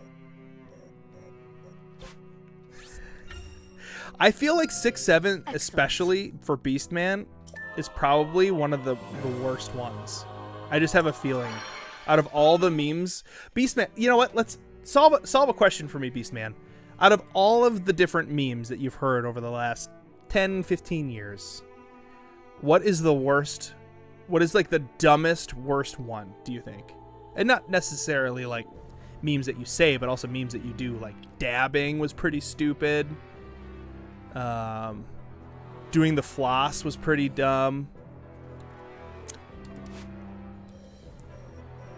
Oh, you mean go in a full live stream with them? I've done like earlier on in the channel's life when they thought it was cool that I had a YouTube channel. Now it's just normal for them, so they're like, okay, yeah, whatever, Dad's streaming. They used to ask if we could do streams, so like every once in a while, like on their birthday, they could stream with me, and we would do a birthday stream for them, you know.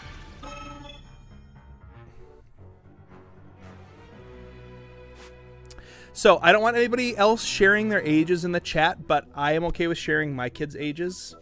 So I'm going to say this with the caveat, no one share your ages in chat. Okay? It's not like safe on the internet. I was born in 86. I'm about to turn 39 in December. Yeah. But yeah, my oldest son is 15, and then our next in line son is 13, and my daughter is 9.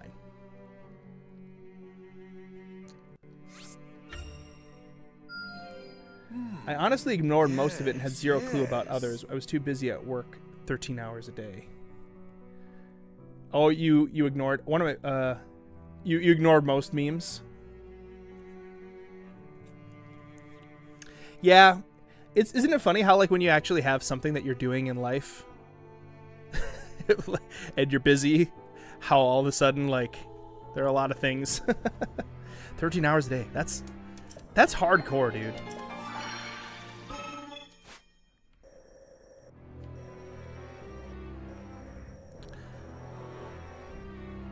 Specifically when people spout off some very specific numbers with zero clue what they actually stand for. Oh.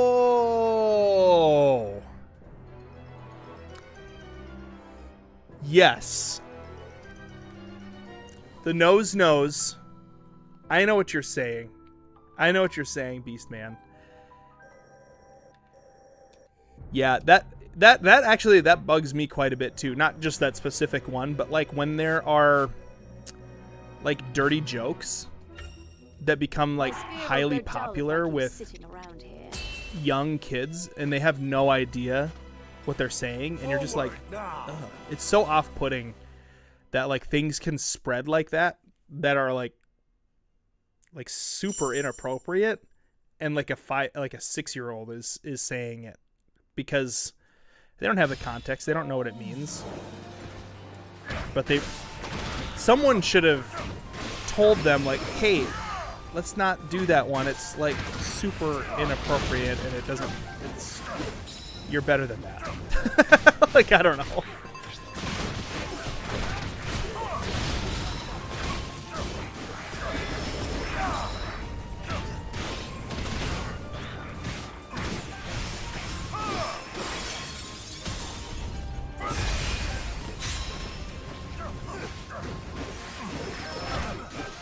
I'm on a diet. My doctor said I should be off-putting. Oh. The soundtrack in this game is so good. Yeah, we generally don't talk about ages for a couple reasons. One, it's not safe on the internet for people to be sharing their ages. Two, you never know if someone's telling the truth about their age. And so you can't assume that someone is a safe person to talk to because they are saying they're a certain age, right? And three, another thing that's really important to keep in mind is that when anybody talks about age at all, especially kids, it's not necessarily that they're doing something bad, but they get excited and then they share their age, and if there's any creeps out there, it puts them in danger. So, and you know, there's a very small chance that they would be in danger from that, but we don't want to take that chance in the basement. So we generally don't talk about ages really at all because it's just too inviting for younger folks to get excited and want to share how old they are. Because, like, you know, it's a big deal when you're 9 and you turn 10 years old. I remember I was freaking out the day that hey, I missed with the bomb? I've never missed with the bomb. There we go. When I turned 9, I remember I was running around the house that day, or not running around the house, but just like all day long. I was like, I can't believe I'm 9 years old. This is like crazy. It was mind blowing. And so, like, I understand. It's exciting to share how old you are. You know, you turn 5 years old. I'm like, I'm 5. But kids also don't understand. It's not. We live in a weird world where lots of people are mingling together all the time on the internet, and it's just smarter if we don't.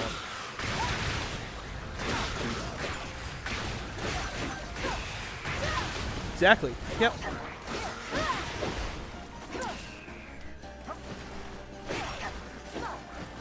In my school, a 5-year-old heard a 13-year-old say the F word, and that kid didn't know what it meant, so he went around calling people the F word. Yeah, like, that totally happens. But just imagine it becomes a meme, right? Now, every parent at every house is having to have a conversation about, hey, we don't say that word. And then the parents are faced with a very awkward situation of the kid, specifically with certain words. The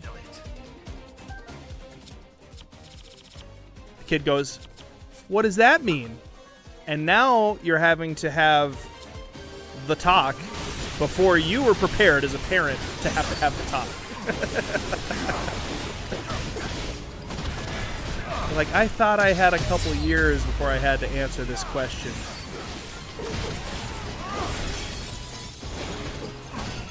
Prepare yourselves for this.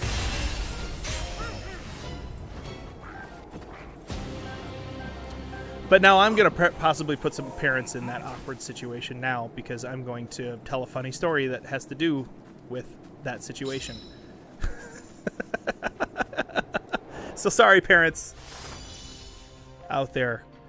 But my wife and I were stopping at Walmart to pick something up. And I think she was pregnant with Naomi at the time, our youngest. And so our two boys were like 6 and 4 years old or something, pretty young. And I think we had to pick up something for Lisa because she was pregnant or something. She needs some medicine or I don't know, something. And so we stop at Walmart, and just as we pull up to Walmart, one of the boys, I think it was the younger of the two, says, where do babies come from? I've further yet to go. And Lisa said, that's a good question. Your dad's going to answer that right now. And she got out of the car and shut the door and went in. She totally just like ditched me. It was hilarious. It's true. Different answers for different ages. It's true. I've just taken a very like medical approach. Like when you're at the hospital and like you're having a baby and stuff, like it's just so detached from anything like inappropriate because it's just like purely like medical. It makes it a lot less awkward. But yeah, that feather blade, that answer was not going to cut it with our kids. They're too curious. But how? Yeah, exactly. We knew there were going to be follow-up questions if I didn't answer it all the way. Recommended level 31. I've got Column. We got this. I'm starting to take a few more risks in this Nuzlocke, but I think we can be good. Better get going. That reminds me, has anyone ever watched the movie Storks? I have not seen that movie.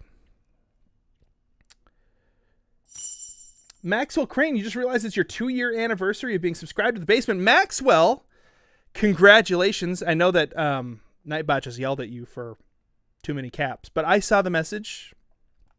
And congratulations for your 2-year basement anniversary.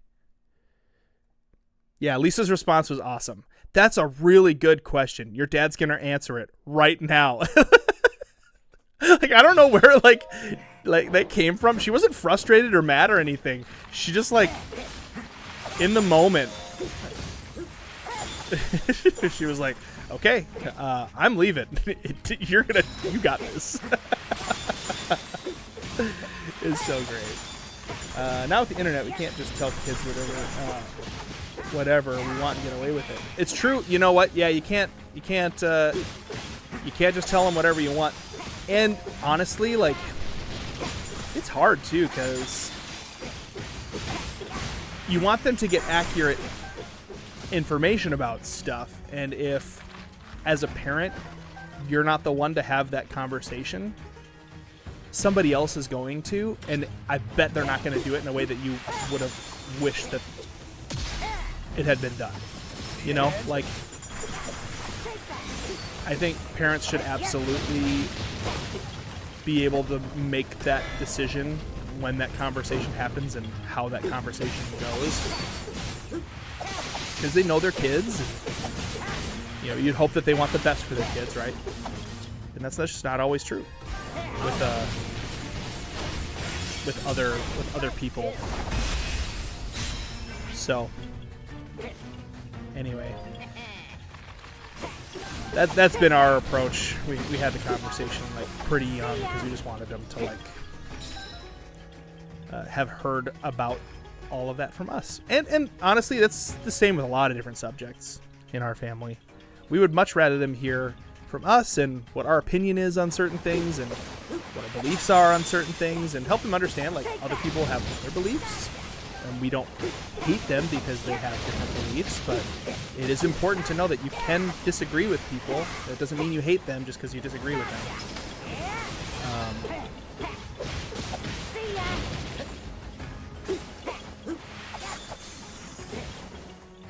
And it's weird that has to be a part of the conversation, but who knows if they're going to see something online that's like, hey, if somebody's different from you, you're allowed to not like them. Or if somebody disagrees with your opinions on something, that means that you hate them. It's not, that's not true.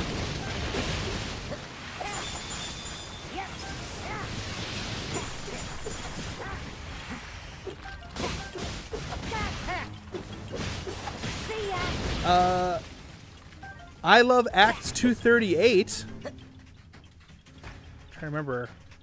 Acts 238. Is that the Great... No. That's not the Great Commission, is it? Anyway, I love Acts 238. This is a Switch 2. This game is actually only available on Switch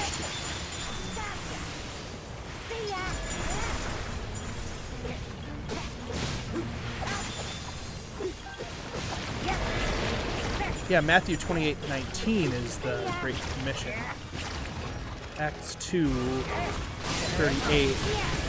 Is that they're all in one accord and shared everything and had everything in common? I'm trying to remember which one actually is. Yeah, half of the internet is like that, and that's why we want to try to teach our kids to know how to love people well. That doesn't mean you agree with everyone, because that's impossible. But it does mean that you don't decide that you hate them because you disagree with them, and it also means that if you disagree with them, it doesn't automatically mean you hate them. Which some people would say. You have to agree with me, otherwise that means that you hate me and you're trying to end me. And I don't buy that. I don't think that that's true. You got it.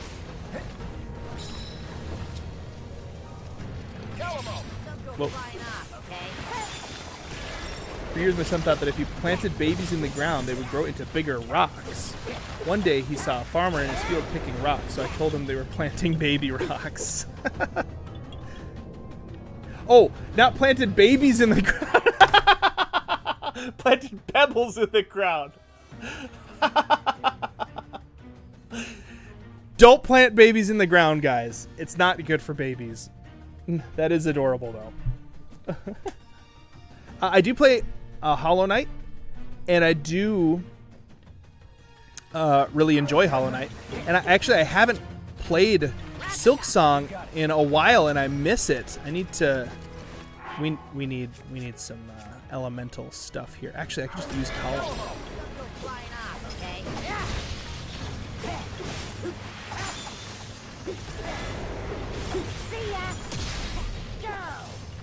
Oops, wrong one.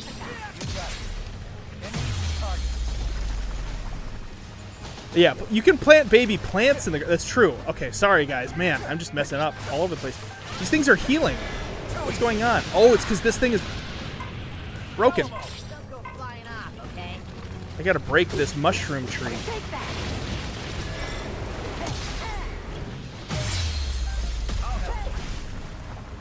Oh, I see. I think.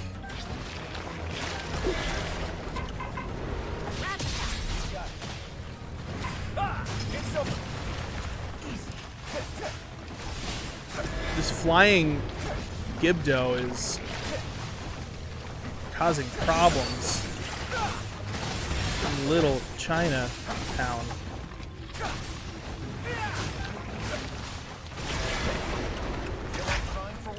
What do you mean for what?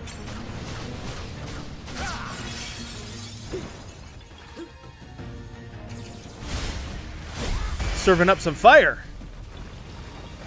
Too easy. Only a little remains. Oh, we're getting about... Ooh, we only got a minute.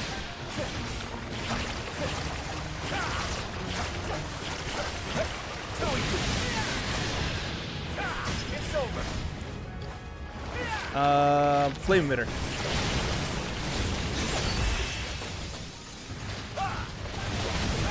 Say goodbye. How do I destroy this thing?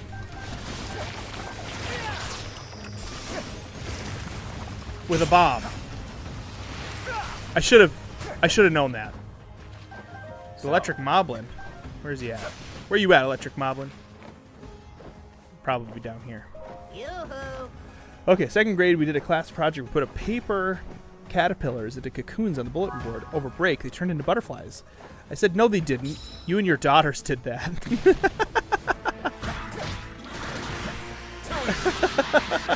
No, they didn't.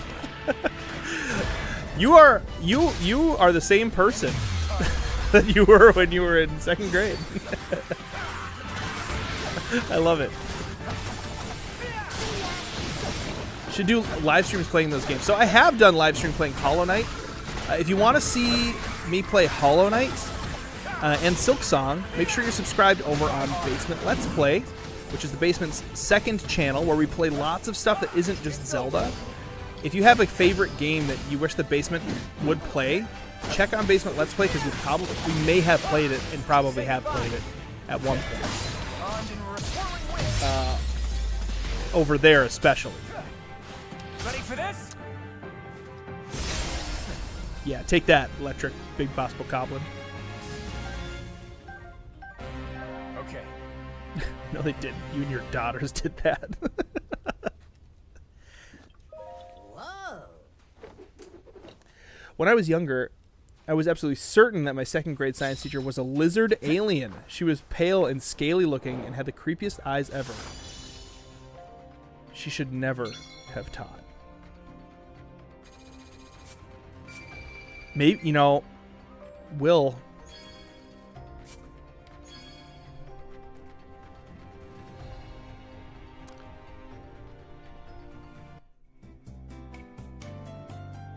Maybe she was a reptilian. And she was trying to keep the truth about the flat earth away from you. Bethany Roses, welcome back.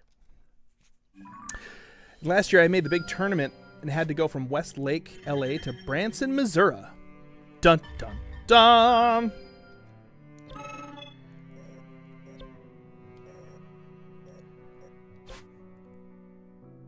Ooh, let's do this level. This sounds fun. Time to rest my wings. Back, what's new? Oh, well. Man, I don't know. I'm having a fun time playing. I'm hungry. That's for sure. A passion to teach is still a passion to teach. Let her cook.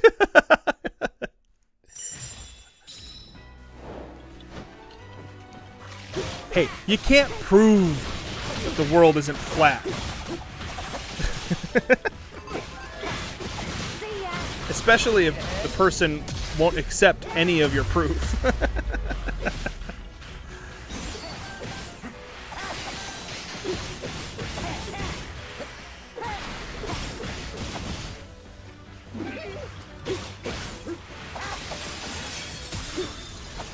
Take that, bone guy. She hated you for no reason at all? Well, it's probably because you saw through her disguise. I'll go ahead and hold that you were probably right. She was a reptile alien.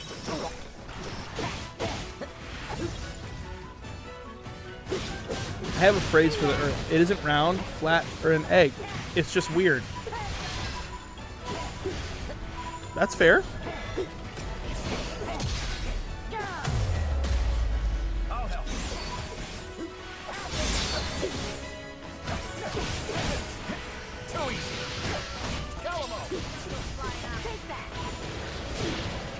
Ooh. If you become a member, will I give you a Switch too? the answer is no. Not because I don't want you to be able to have a Switch 2. I think it would be fun for more people to have Switch 2s. I'm not just a traveler. But, no. I can fight too. Personal incredulity is a powerful foe.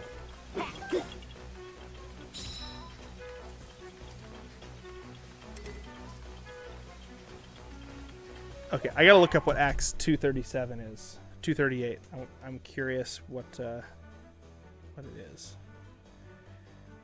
Acts 2.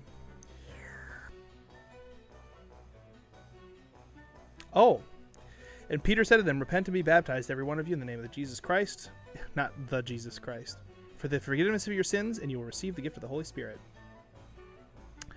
There you go. First sermon ever preached by Saint Peter, if you hold to the whole sainthood thing, or just Peter, if you don't.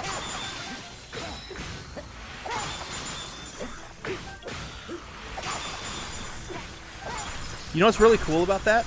So I've been there. I've been to Israel, and where Peter preached that message was likely on the Hulda steps on the Temple Mount in Israel, in Jerusalem. And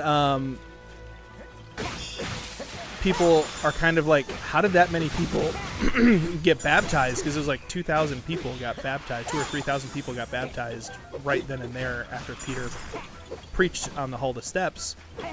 But what's cool about that is when you're there, you realize they had a whole bunch of ceremonial washing basins called mikvahs, like tons of them, and you can still see them today. Or easily 50 little basins kind of carved into the rock. And knowing that, it wouldn't be too hard to 20 people in each basin, boom, you got an amount that I can't do math right now. 20 times 50 would be 1,000. So 40 people for each basin.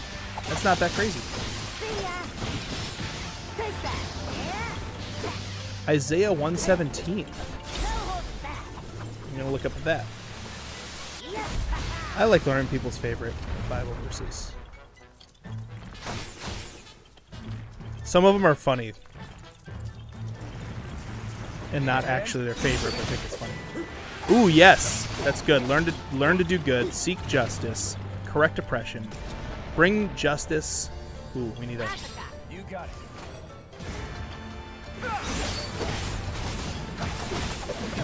Bring justice to the fatherless. Plead the widow's cause.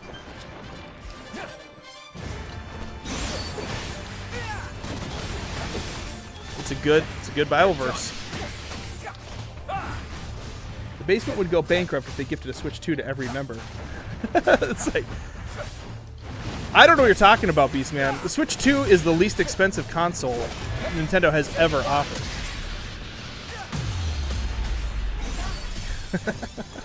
Ready for this?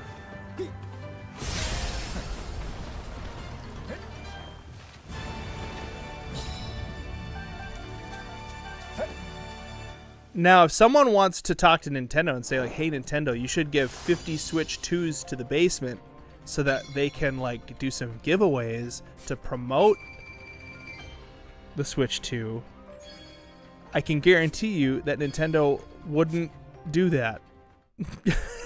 But there's always a chance. So you're saying there's a chance.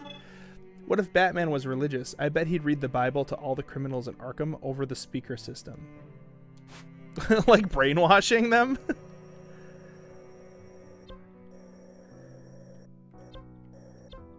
Man, I feel like he'd run the risk of like creating a new supervillain who's like an anti-hero. That's what I was hoping for. I'm calling. I've unearthed new power. Oh, I suppose. Well, no, it would be brainwashing. Their brains need washing.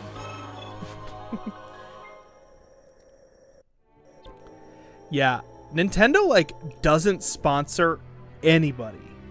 That's like their MO. They don't do that. Now Sony does that. Mr. A Game got like a whole bunch of cool Sony collabs. Perhaps I can use this time Like for around some repairs. Astrobot time, and I was like, oh man, like why don't Nintendo like video game companies ever send us little plushy versions of their characters? Listen, To battle. is it brainwashing if it's the truth? Well, it depends on how you define brainwashing. I suppose brainwashing, all one word, has a very specific meaning. If it's brain dash washing, maybe we could all use a little bit of that.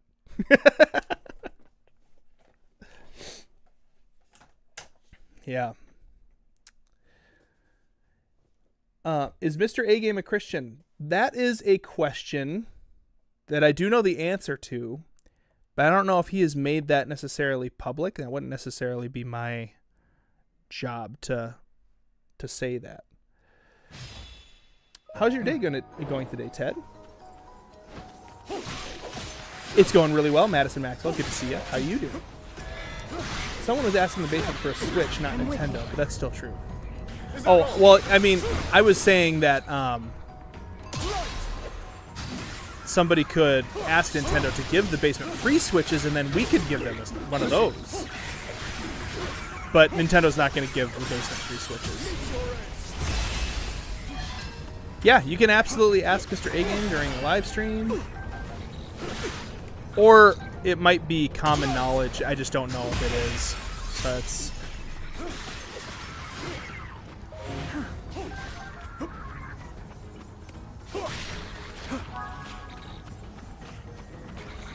Defeat the Stal Moblin. Oh no, he's trying to take that camp. Monsters have infiltrated the outpost. It's true, Mr. A Game streams every Saturday morning, right? Actually, I don't know if he does stream every Saturday morning. I don't know when he streams. Does he stream regularly these days? I try to pay attention, but sometimes it's hard focusing on your own channel and stuff to keep up with everybody else's schedules. Ted, what's the longest time you've been awake? I think the longest I've ever made it was like 26 hours or something. I'm not very good at staying awake. I'm such a sleepy baby. Like, I get sleepy. I'm a morning person, so I wake up early, no problem. But as soon as I get tired, I want to go to sleep. So I'm not a night owl. I fall asleep. Usually I go to bed early. I'm lame like that. But I'm usually up at like 6 in the morning and editing videos and playing video games, having coffee.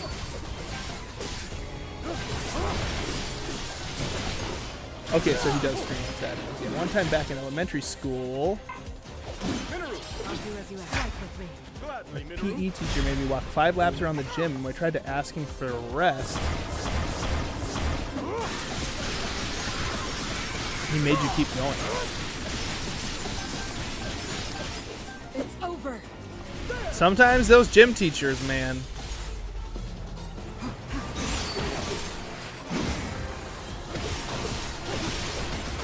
Will's been up for 28 hours. He fell asleep in social yesterday, and a bunch of stuff happened since then, so nobody's sleeping. So no sleep. Oh no. Yeah, that's a long time to be awake. Now be gone. Yeah, editing videos and drinking coffee like any baby would do. Well, I'm a sleepy baby. So at nighttime, I become a baby, and I can't stay up. Like, my eyes start, like, crossing, and I'm, like, trying to stay awake.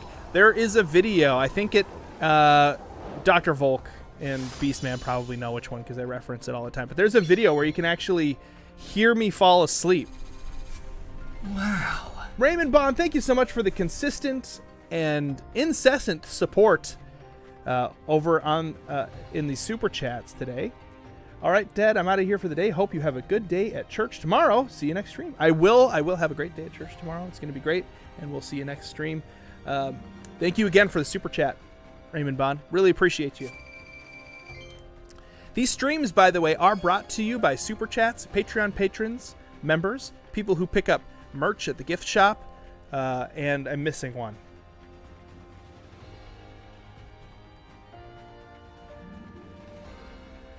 I can't remember it.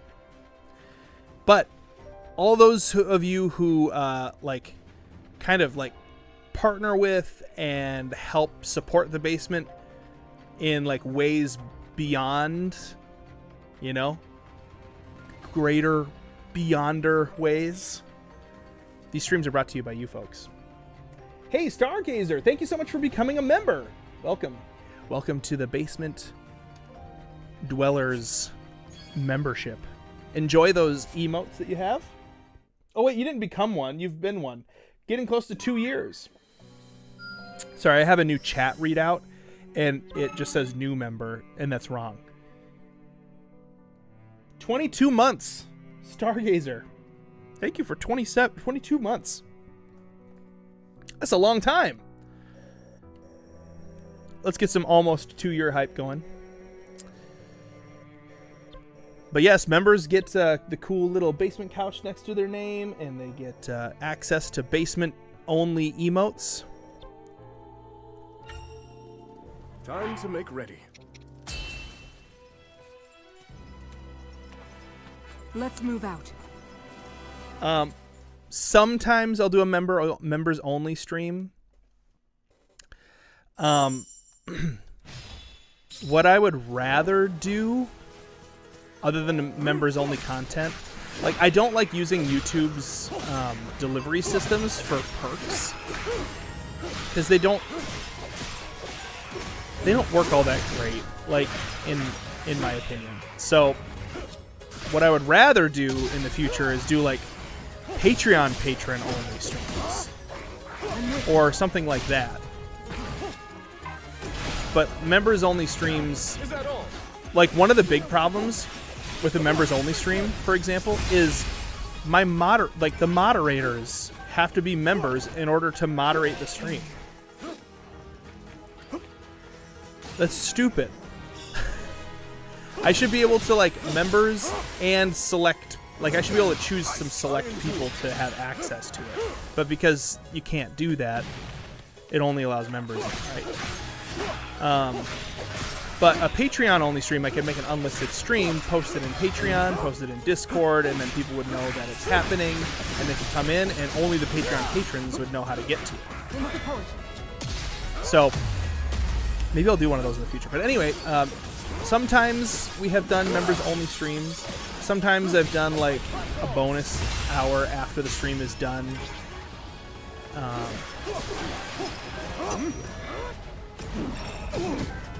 Is that all? What does the XP thing on YouTube do? That is a newish thing. Is that all?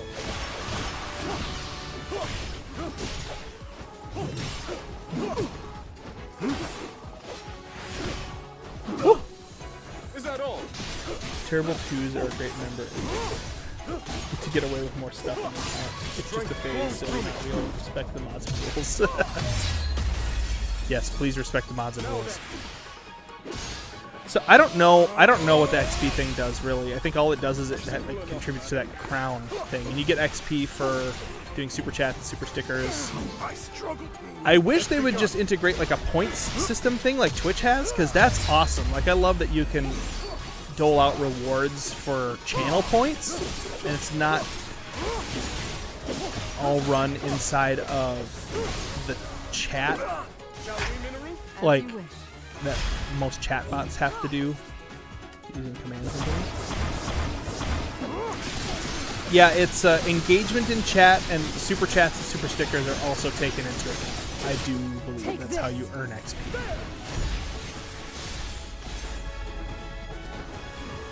In Hyrule's name, I have you. Tyler Christian, welcome. This game is really fun. It's very beautiful. And like, I don't know, it's just really satisfying and fun to play.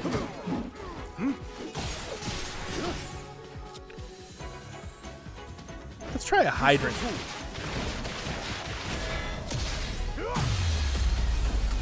See you later, Maxwell Crane. Thanks for hanging out. Thank you for lurking, Stargazer. Appreciate the lurk. So the rupee system was cool, but it filled the chat up with all of the rupee commands all the time. I couldn't even like read the chat. Now, ouch. Ouch. Ugh. Gotta focus a little bit. I don't want to lose Rauru. That would be bad. I know there's one level where I'm going to probably, for sure, have to be Rauru. Eventually. I'm guessing we're going to get to that point in this game, and it's probably going to be one of the final levels. So we can't lose Rauru, or this run is over. And we've been playing in it for like 20 hours, so I gotta be careful.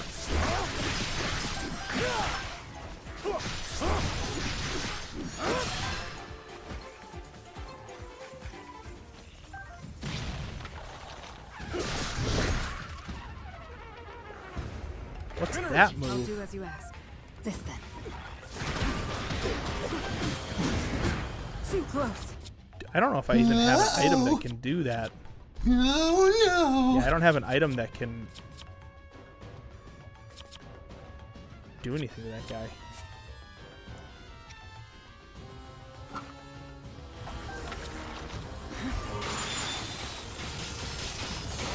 Get frozen.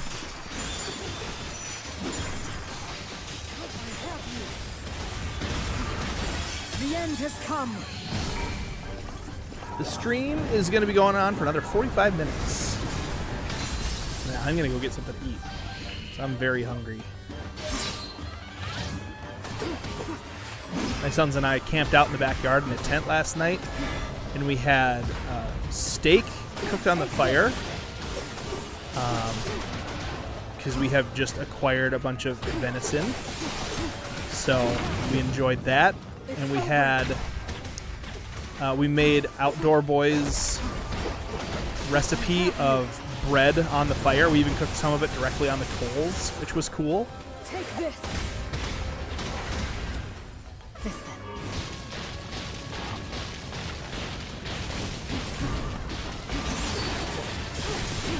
That was super good with like honey butter and stuff. I have you. And then this morning we made scrambled eggs, which got super burnt and tasted horrible. Last night was a much better success when it came to the cooking. And we made pancakes, which also got super burnt or completely stuck to the pan and were also not good.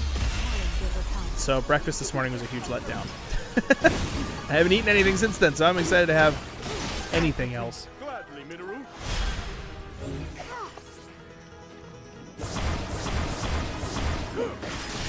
What do I have to do for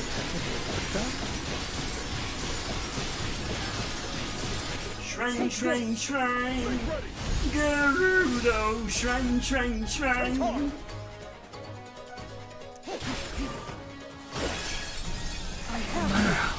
be gone. Unless Ted does a midweek bonus stream.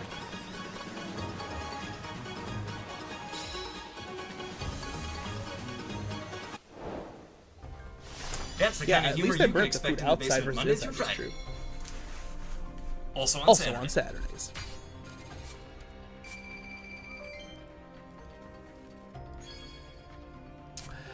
Oh, but I did just have the thought with StreamerBot, which is the program that I use. I could set up a point system again, Let theoretically, us prepare for the struggles to come. but I'm not sure. No, it'd still be a mess. See, the thing with Twitch's system that is so great is it's just like embedded. It's like there's little buttons on the side. You click them. You can turn in the channel points, like make me do push-ups or whatever, and like make stuff happen on the screen. And it's cool. And I can set it up to do whatever. So I wish I could will myself to stream on Twitch, but much to a lot of people's chagrin, those features alone are not worth it for me. Get shield bashed. That's right.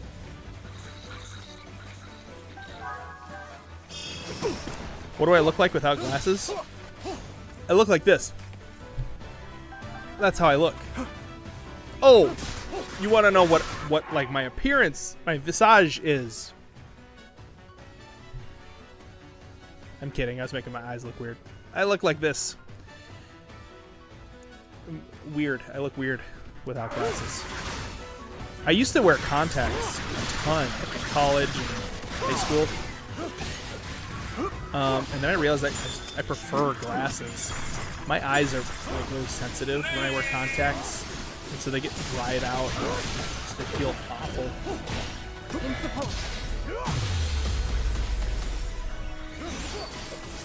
Yeah, also the moderation tools are really good on Twitch, so I feel for that. My hope is one day YouTube will just steal a bunch of Twitch's ideas. But until then, we're just gonna make do. Because also Twitch like doesn't let you, like they have terms of service stuff that's like you can't multi-stream. YouTube doesn't care. So there's certain things that I'm just like, maybe one day Google will just purchase Twitch. It's just not gonna happen. Down with you. I missed. Now then.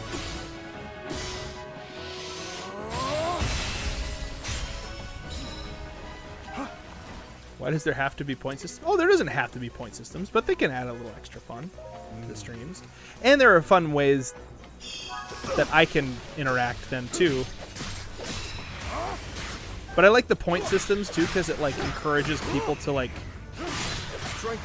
stick around during the streams because you earn points the longer you watch, and I don't know, it like encourages engagement. Don't you roll at me? In Hyrule's name, I have you. It's still in their terms of service that you're not supposed to multi-stream or display chat from other streams on your streams. And it like honestly, it probably doesn't matter if you only have like 20 viewers like I normally had on a big day on Twitch. It's probably like if you have hundreds of viewers and you're doing stuff like that. They want you to be exclusive. So they offer those tools as a way to make it like really, really convenient and great for streamers and their moderators to want to stream from that platform. But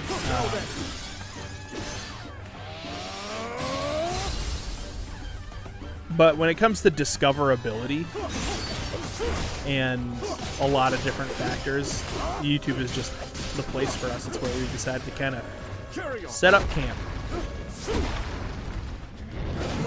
There we go. Fine. Oh, I don't think we've got a Flurry Rush all day. Sir Sonic, yo, how you doing? Good to see you. Oh, I'm gonna eat a special ration.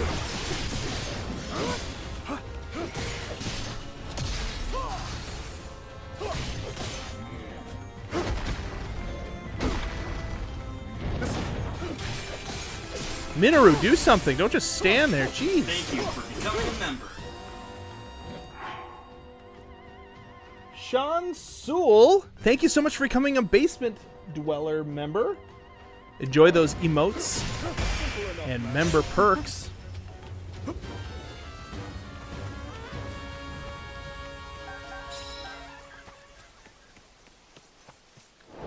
My friend streams on Twitch. He plays Terraria Calamity a lot. Oh, cool.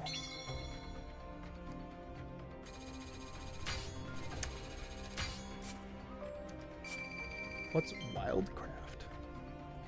Yeah, what is Wildcraft? Isle of Axe? Oh, I gotta enhance some weapons because I have too much Zonite steel. Yeah, let's upgrade Laru. What?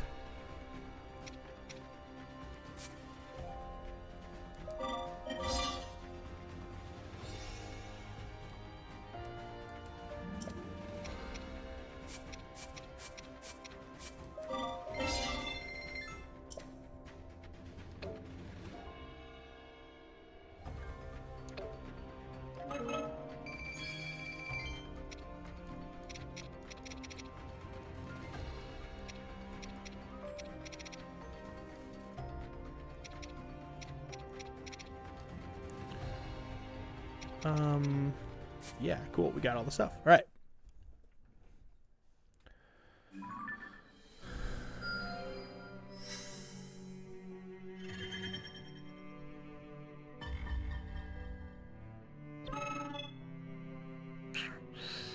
Let's see. Recommended level. It's got a lot of different characters. Yeah, let's do this one. A fine time to prepare before we move on. It's high time I became a member. Oh, so appreciative.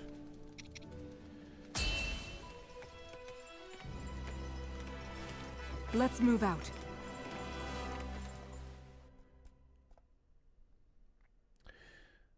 Okay, I love Acts 2:38 wants to know my favorite scripture. My favorite one is Romans 3:23 through 3:24. So Romans 3:23 and 24. I grew up in like a church program that memorized a lot of Bible verses, and one of the ones that we memorized is Romans 3:23. For all have sinned and fall short of the glory of God. I mean, if God exists and he's perfect and he's, you know, powerful and good and loving and all that stuff, it would stand to reason that we don't measure up, right? For all have sinned and fall short of the glory of God. And we memorized that Bible verse. So I kind of grew up just kind of going like, yep, that's it. For all have sinned and fall short of the glory of God. But when I was in high school, I was reading Romans on my own for the first time, reading through passages of scripture on my own. And I realized that is half of a sentence. Romans 3:23 is the first half of the sentence. There's a comma at the end. And totally changed my life, because I always just I grew up just sort of like feeling like I just was never going to measure up, because that's what the Bible says. But there's a comma at the end of that verse. Romans 3:24 says, and yet God, with undeserved kindness, declares that we are righteous. He did this when he gave his son as a sacrifice for our sins. Like, we didn't deserve God's kindness, but even though we don't measure up because God is perfect, because of Jesus, he looks at us and says, I'm going to make it so you do measure up. And that very much changed the trajectory of my life. I think at that point I actually became a follower of Jesus. I grew up in church, but it was my own faith, not just my parents. And I started very actively trying to figure out how I could do some sort of ministry in my life. And now, along with YouTube, my wife and I pastor a small church here in the town where we live. We just actually started the church 7 weeks ago. Peter works at a church also, part-time. Yeah. So, that's my favorite Bible passage. Long story, but I remember getting kicked out of Sunday school because I asked too many questions. I wasn't a frequent churchgoer. Only when I went because I was forced. Because that'll make you listen. Yeah, exactly. Oh, shoot. I feel like I goofed my chance there to really make use of that sync streak.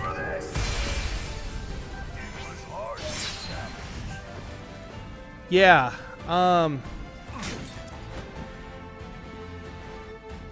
a very firm believer that people should be able to ask a lot of questions.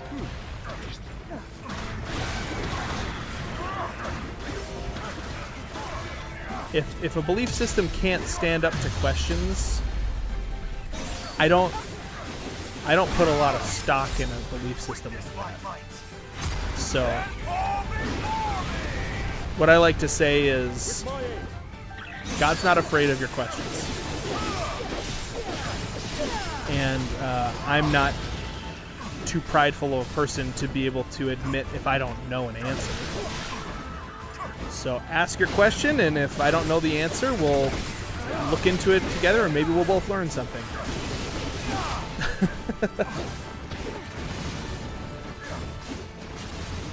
Okay, this is an Igniotalus, so he doesn't like ice or water.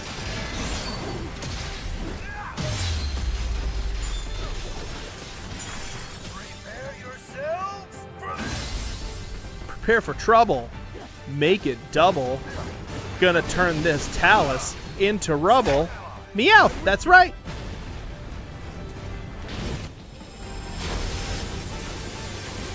Wait, you got kicked out of Sunday school and they made you walk 12 kilometers home? I'd say not.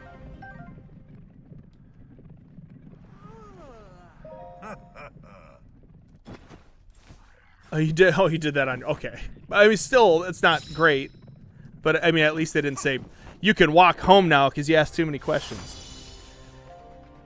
Oh my gosh.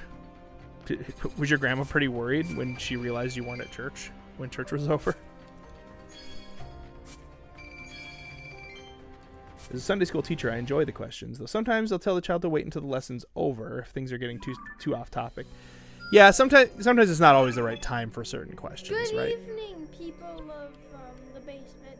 Hey, it's Naomi. She is here. She has arrived. Just kidding. It's not. Someone's taking this seriously. It is. It's early evening, later afternoon. Technically, my brothers were over the moon when they figured out these materials meant that they could dance anytime they wanted, and when they're happy, I'm happy. Good times are coming. I can just feel it. Just what I was hoping for. Does Naomi still like to edit videos? yes. You want to tell him what? No, you told me no. Yeah, exactly. Yeah. Good call. But yep, she still edits videos. In fact, the video that's coming out tomorrow on Basement Craft, Naomi edited. You're welcome, people, for editing it. You're welcome. You're welcome, because that's going to make you want to watch it more because it looks better. Oh, My dad edits it. Oh, you do a better job with the editing than I do? You know I do. That's why you hired me. Oh. I've created a monster. Yes, you have.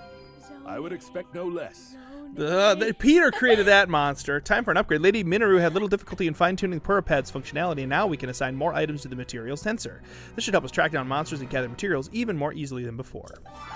Cool. Well, I haven't had to really do any of that yet, but we'll get there, I suppose. You created this monster, unless Peter is secretly my dad. He's not secretly your dad. Okay, then you created this monster. Well, you weren't always a monster. Go wandering off, bud. Yes, I was. You know I was. What level is this? Yeah, 33. We got this. I'm setting up. Thank you, Dr. I literally and figuratively created a Neo monster. Neo monster. Dr. Volk likes my hair. Morse Brothers. Naomi, do you remember me from Hyrule Craft? Yes, I do.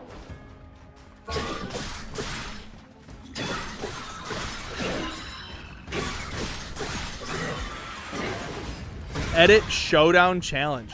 Who can edit the better video, me or Naomi? I challenge my daughter to an editing challenge. Whoever edits the better video gets $500. And also, you can't leave this circle. Who's paying? Who's paying? Mom. You and Mom share a bank account. You just then I just get $500. Yeah, that doesn't work very good. Maybe you have to pay me $500 if I win, and then if you win, I don't have that much money. You could earn it back by washing lots of dishes.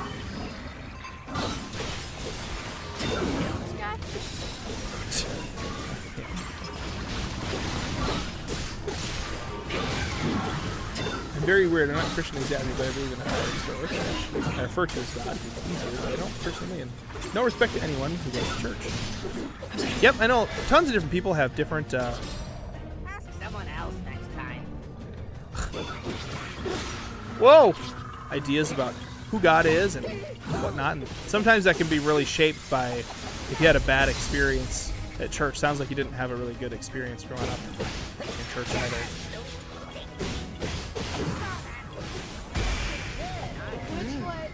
But yeah, I have a Naomi monster. Careful, Ted. Do you know how much dishwashers make nowadays? You might end up owing Naomi money. Okay, that's true.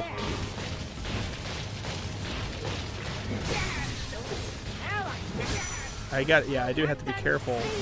Promising. Come on, Calamo, do it.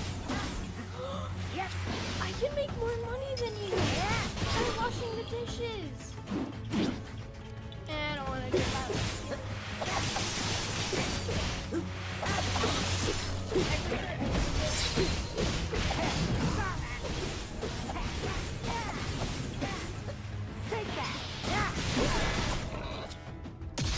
Dazzle Fruit charge.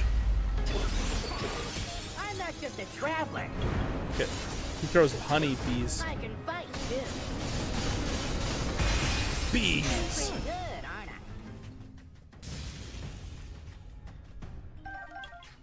I? Quite.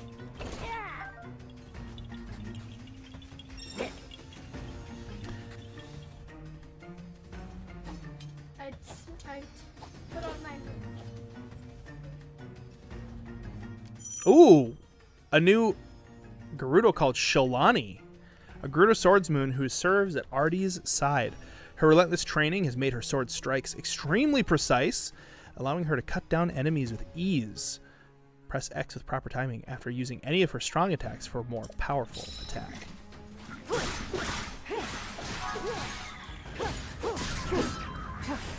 Oh, this is cool. There's like timing on this.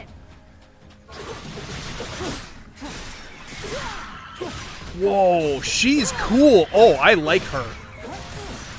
Look at that. Look at this attack.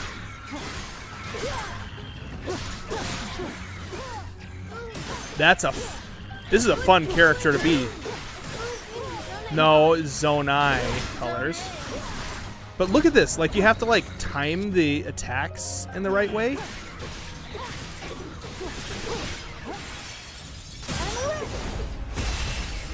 Dude, she's cool.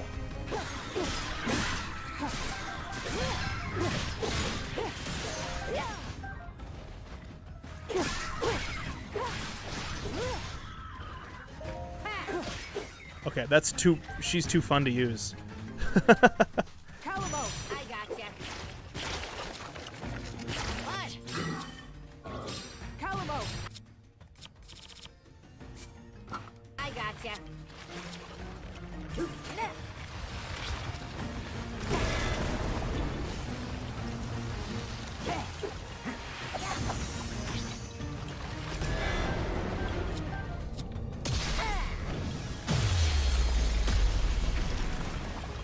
There we go. Got that. The person who made that came to the stream, was on the stream last time I streamed. Yeah. Her name is Keeper of the Goals, and she shows up sometimes in streams. And she's like, hey, you still have that? I was like, yeah, I do, and I still love it. It's great. You probably have that. Oil and beef trucks. Wait, oil, beef, and trucks. I was trying to think of what an oil and beef truck was. Oh, Morris Brothers. Ted, what church denomination are you? You don't have to answer, and it won't stop watching you depending on your answer. I'm just curious. Well, I hope you wouldn't stop answering just because of a different denomination. That's a great question, Naomi. So, different churches have different groupings that they might like associate with, depending on a few different things. Sometimes it's like a theological difference, like they have a different idea about like how let's see, they might, it's weird because sometimes the denominational theological differences are really complicated. Let's see here. One, like a church denomination might say, hey, we have a Calvinist viewpoint on what counts as like how does free will work? And then another church denomination might say we have an Arminianist viewpoint of how salvation works, and it's a very complicated thing and whatnot. Some denominations will say we don't believe in baptizing babies. We only baptize people when they get older. And some denominations say you have to have gone through like a special confirmation class in order to be able to take communion. What are you gonna do? Oh man. Can I? Yes, I still got him. No, this is a Molduga. They're not Poop Sharks, brother. But anyway, to answer your question, Morris Brothers, we are Baptist for all intents and purposes. Now, I would say we're also Pentecostal when it comes to like theologically. So we're basically Baptist, except we do believe in current functioning of the gifts of the Holy Spirit in the modern church. But a lot of denominational differences don't really have to do with like what's required for salvation or a whole bunch of other stuff. A lot of them are like what I like to call like limb issues.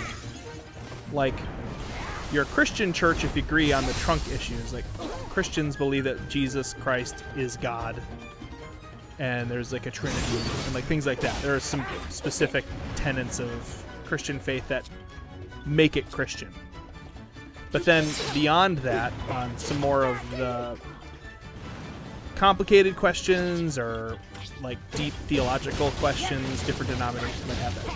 The other thing, Naomi, that denominations are, sometimes it has to do with how the churches are governed.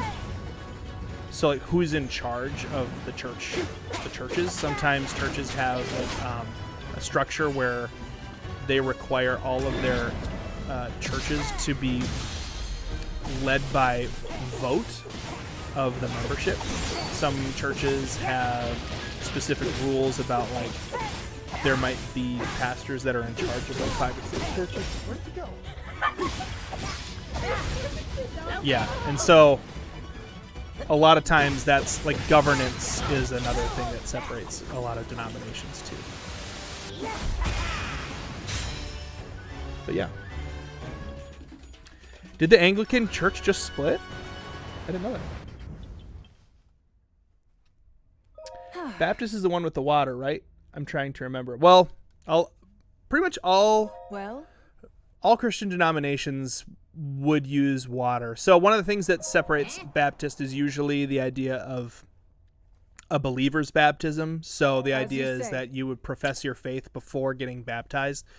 And like ultimately, like I don't think that like that is necessarily like, oh my gosh, that has to happen, otherwise you're going to hell or something, right? Bye. So that's why like sometimes it's kind of hard to nail down what denomination you are unless you're like, I really want to be affiliated with this group, right? I believe Jesus and God are separate, not one and the same, so I do not believe in a Trinity. There you go. So you would not believe in a Trinity. They're also not one and the same. So the idea of a Trinity is very complicated. It's like trying to say like there are two sides of the same coin, but they're both the same side of the coin, but also different sides of the coin. It kind of like it's a brain warping sort of idea too, which it's confusing. The best way I heard the Trinity explained actually recently that made more sense to me is there are these ideas of being and personhood. Wow, this is getting into like really deep theology today. I have being and I have personhood. The chair that I'm sitting on has being, but it doesn't have personhood. So most of the time when we talk about people, they have both. They have being and they have personhood. The idea of the Trinity says that God has one being, but 3 personhoods. So there are three people one God. This chair has being, but it has no personhood. I didn't have to ask permission to sit in this chair. It has no personhood. So, and the reason why people believe in the Trinity is because it's, a lot of the Bible starts to really not make sense unless you can reconcile it with a concept like the Trinity. And so that's the main reason it's there. It's not like we start with this idea that God is three persons in one being, but when you read the scripture and like Jesus says like, hey, I'm God, you're kind of like, okay, how can you be God and the Father can be God, but there's only one God? Because Christianity is a monotheistic religion. It's not a polytheistic religion. There aren't three gods. There's only one. So how can Jesus be God and the Father be God if there's only one? And that's the basic concept. Yeah, so being is an ontological question. It's like the isness of something. Existence, yeah. Personhood is personality, individuality, consciousness. So there's a really great acronym for it. HANDS, the honors, attributes, names, deeds, and seat of Godhood are all shared within the Trinity. So the honors of God, like when you're like, I'm going to honor God, Jesus, Holy Spirit, and the Father get all the same honors. Honors, attributes of God, right? Like omniscience, omnipotence, all those things. They share all of the attributes. The names. So like, there are like a bunch of different names of God. Like Jehovah Jireh is like one of them, for example. God, my provider. They all share that in the idea of the Trinity. The deeds. So like if God created the universe, that means that Jesus also created the universe and the Holy Spirit created the universe. Like they worked together because they share the deeds. And the seat of God. If God is sitting on the throne, then they're all sitting on the throne. Is like the as like the seat, as in like the authority, right? So honors, attributes, names, deeds, and seat. This is like this is very systematic theology sort of stuff that we're talking about right now. But it's an important question. If you if you're a Christian, it's an important distinction. Yeah. Hello, I'm a bouncy ball. Dr. Volk. I learned it listening to a so like a collective consciousness. Partially, I think it would probably go beyond collective consciousness though. Because it's not just that they know the same things, it's that they also are involved and do the same things. And listen, the Trinity, even when you describe it, it's still confusing. It's like thinking of like another dimension, right? Like we can kind of understand it, but we can only understand it inside the confines of what we can understand. Like if someone said, like, imagine a fourth dimensional cube, so a tetrahedron. Nope, not a tetrahedron. A tesseract, a fourth dimensional cube. It looks like a cube, but it's folding in on itself, and you can see the inside and the outside of it at the same time. Like, I can describe that, but I can't possibly actually imagine that. It's the same thing. I can describe the Trinity, but I can't quite wrap my head around how exactly it works.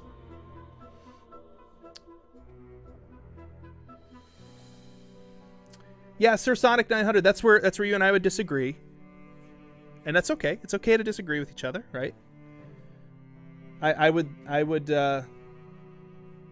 point to several passages of scripture where Jesus claimed to actually be God and claimed to do things that only God is allowed to do, and did things that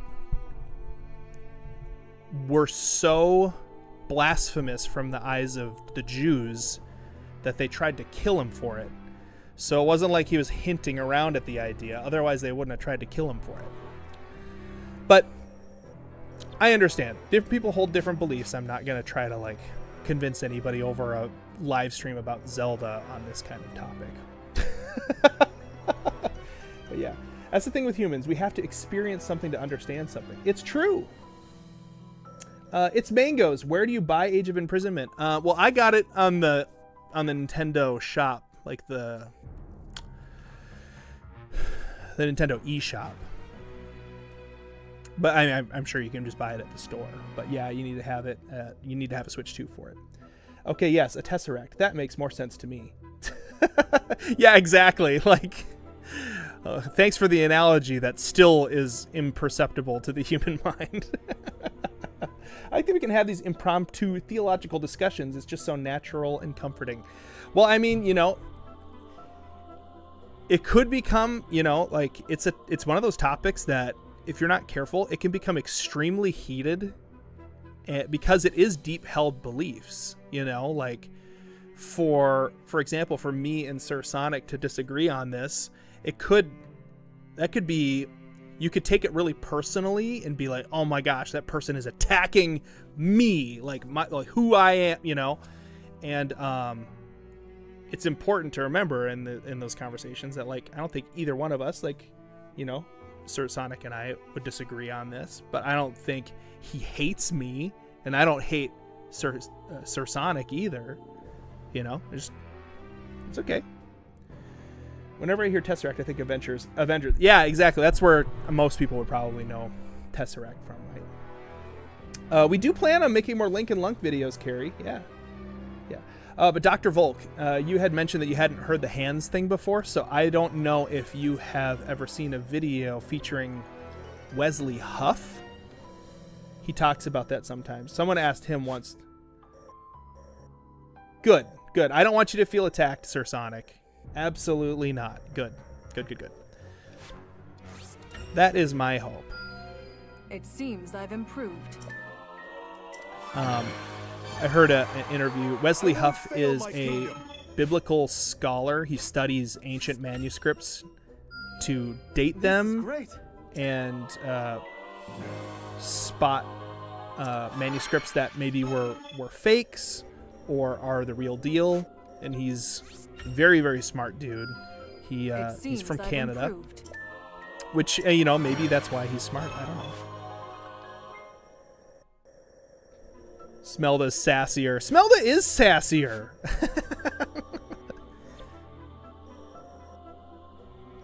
Yes, Dr. Volk. Wesley Huff.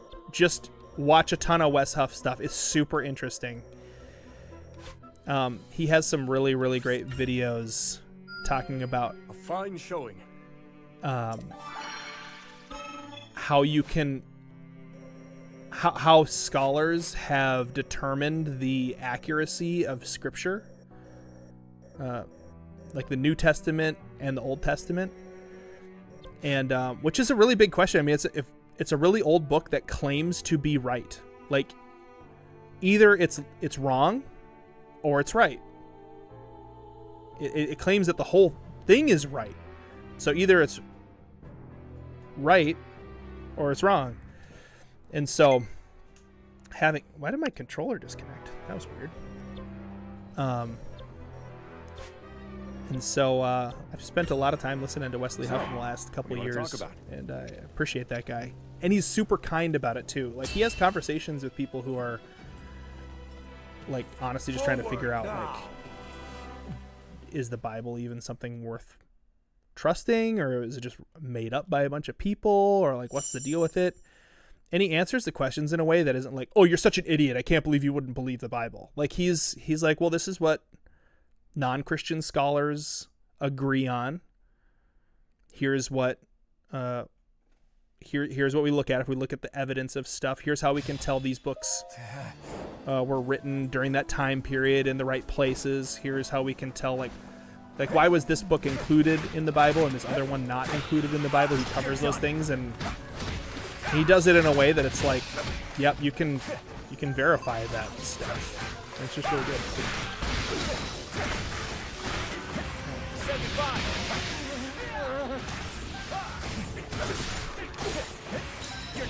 Will Drums, that name sounds familiar, and I don't get how.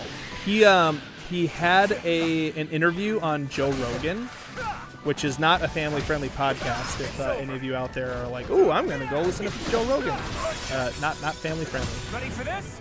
But he was interviewed by Joe Rogan about a year ago. That's where I first heard about him. I think a lot of people heard about him there. And then he was also on a podcast called the Flagrant Podcast,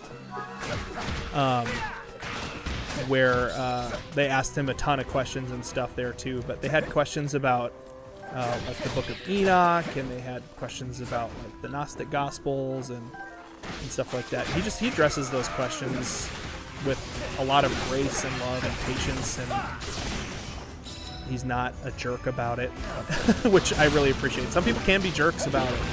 Like they feel like, I have found the truth and therefore I'm going to just be a jerk to everybody. And it's like, you know, like, I don't know, I feel like maybe you just count yourself lucky that maybe you found some truth in life instead of like you're better than other people. Maybe that's a good idea. I don't know. Just saying. Never heard of Joe Rogan. Is that Donkey Kong's VA's brother or something? Donkey Kong VA.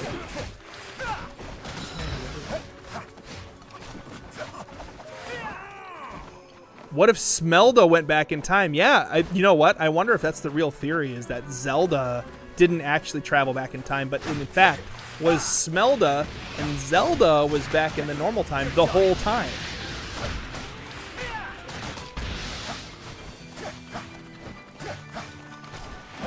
It's over.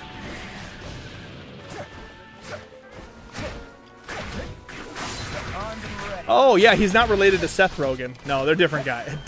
Donkey Kong's voice actor. I was like, VA, Veterans Association? Donkey Kong's in the VA? Voice actor. Got it. Yeah, no, Joe Rogan's a comedian. He was also on TV. He also, like, he was the host of a show called Fear Factor back in, like, the late 90s, early 2000s, or 2000s-ish, somewhere around there. Or they made people do scary things, and, like, the winner got $1 million. When do I think the stream will end? I think the stream's going to end in 3 minutes. I need to end the stream at 4 p.m. to hang out with my family on this beautiful Saturday evening. Get myself some food because I'm hungry. They're bringing back Fear Factor with Johnny Knoxville? Oh, that's a great choice. That's a really good choice.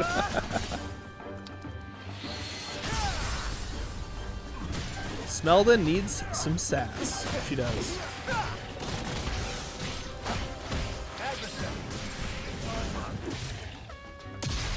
Well, I think the stream will end in 3 minutes.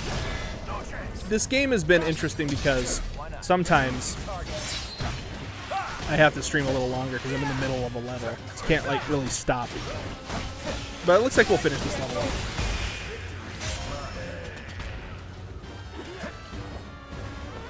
I think we just finished the level. Perfect time.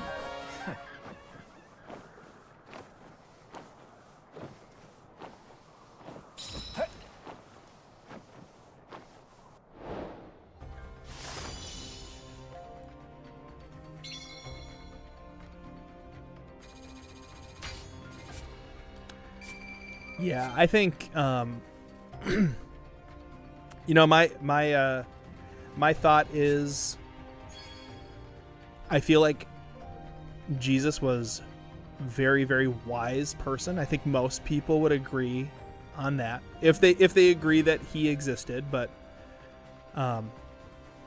Christian and non-Christian scholarship pretty much agrees that Jesus for sure existed.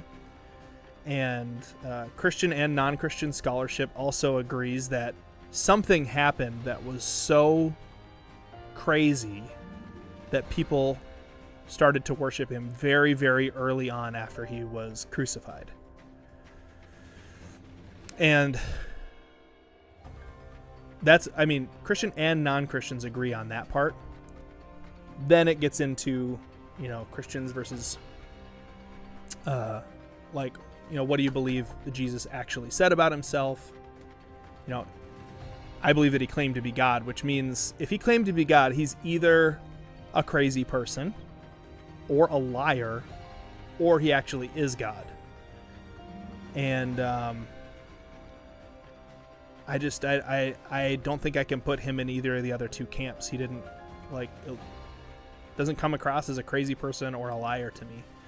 So that's kind of where I stand with it. And, you know, you look at people who went to the grave saying, like, I don't know what I can say. I saw the guy alive again after I saw him die. So I guess, like, I'm not going to back down off of what I saw.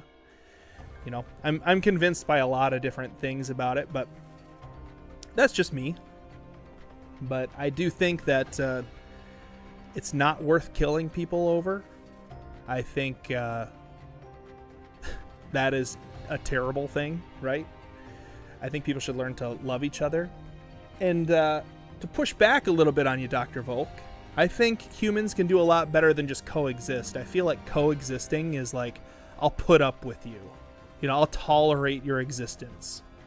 I'll just like, how about this? I won't kill you. How about that? I feel like there's a higher standard for humanity to treat each other, not just with respect, but with love. Like something greater that we all have to share with each other.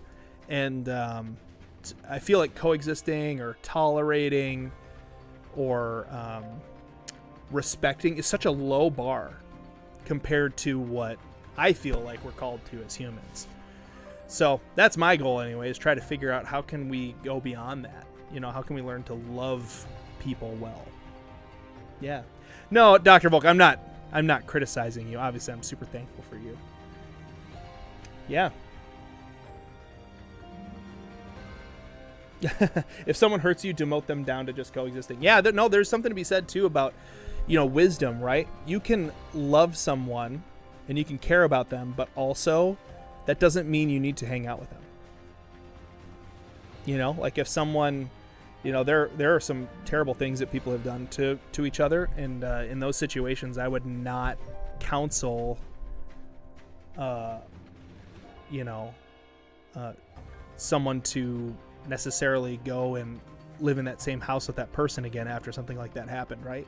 Like there are things where you say we can forgive that person, but that doesn't mean we have to be foolish and subject ourselves to further abuse by that person. Exactly. No, I think we're all on the right, on the right track, trying to figure out what it means to actually be a human. This stream started out not so deep, and it got very deep. Yeah, exactly.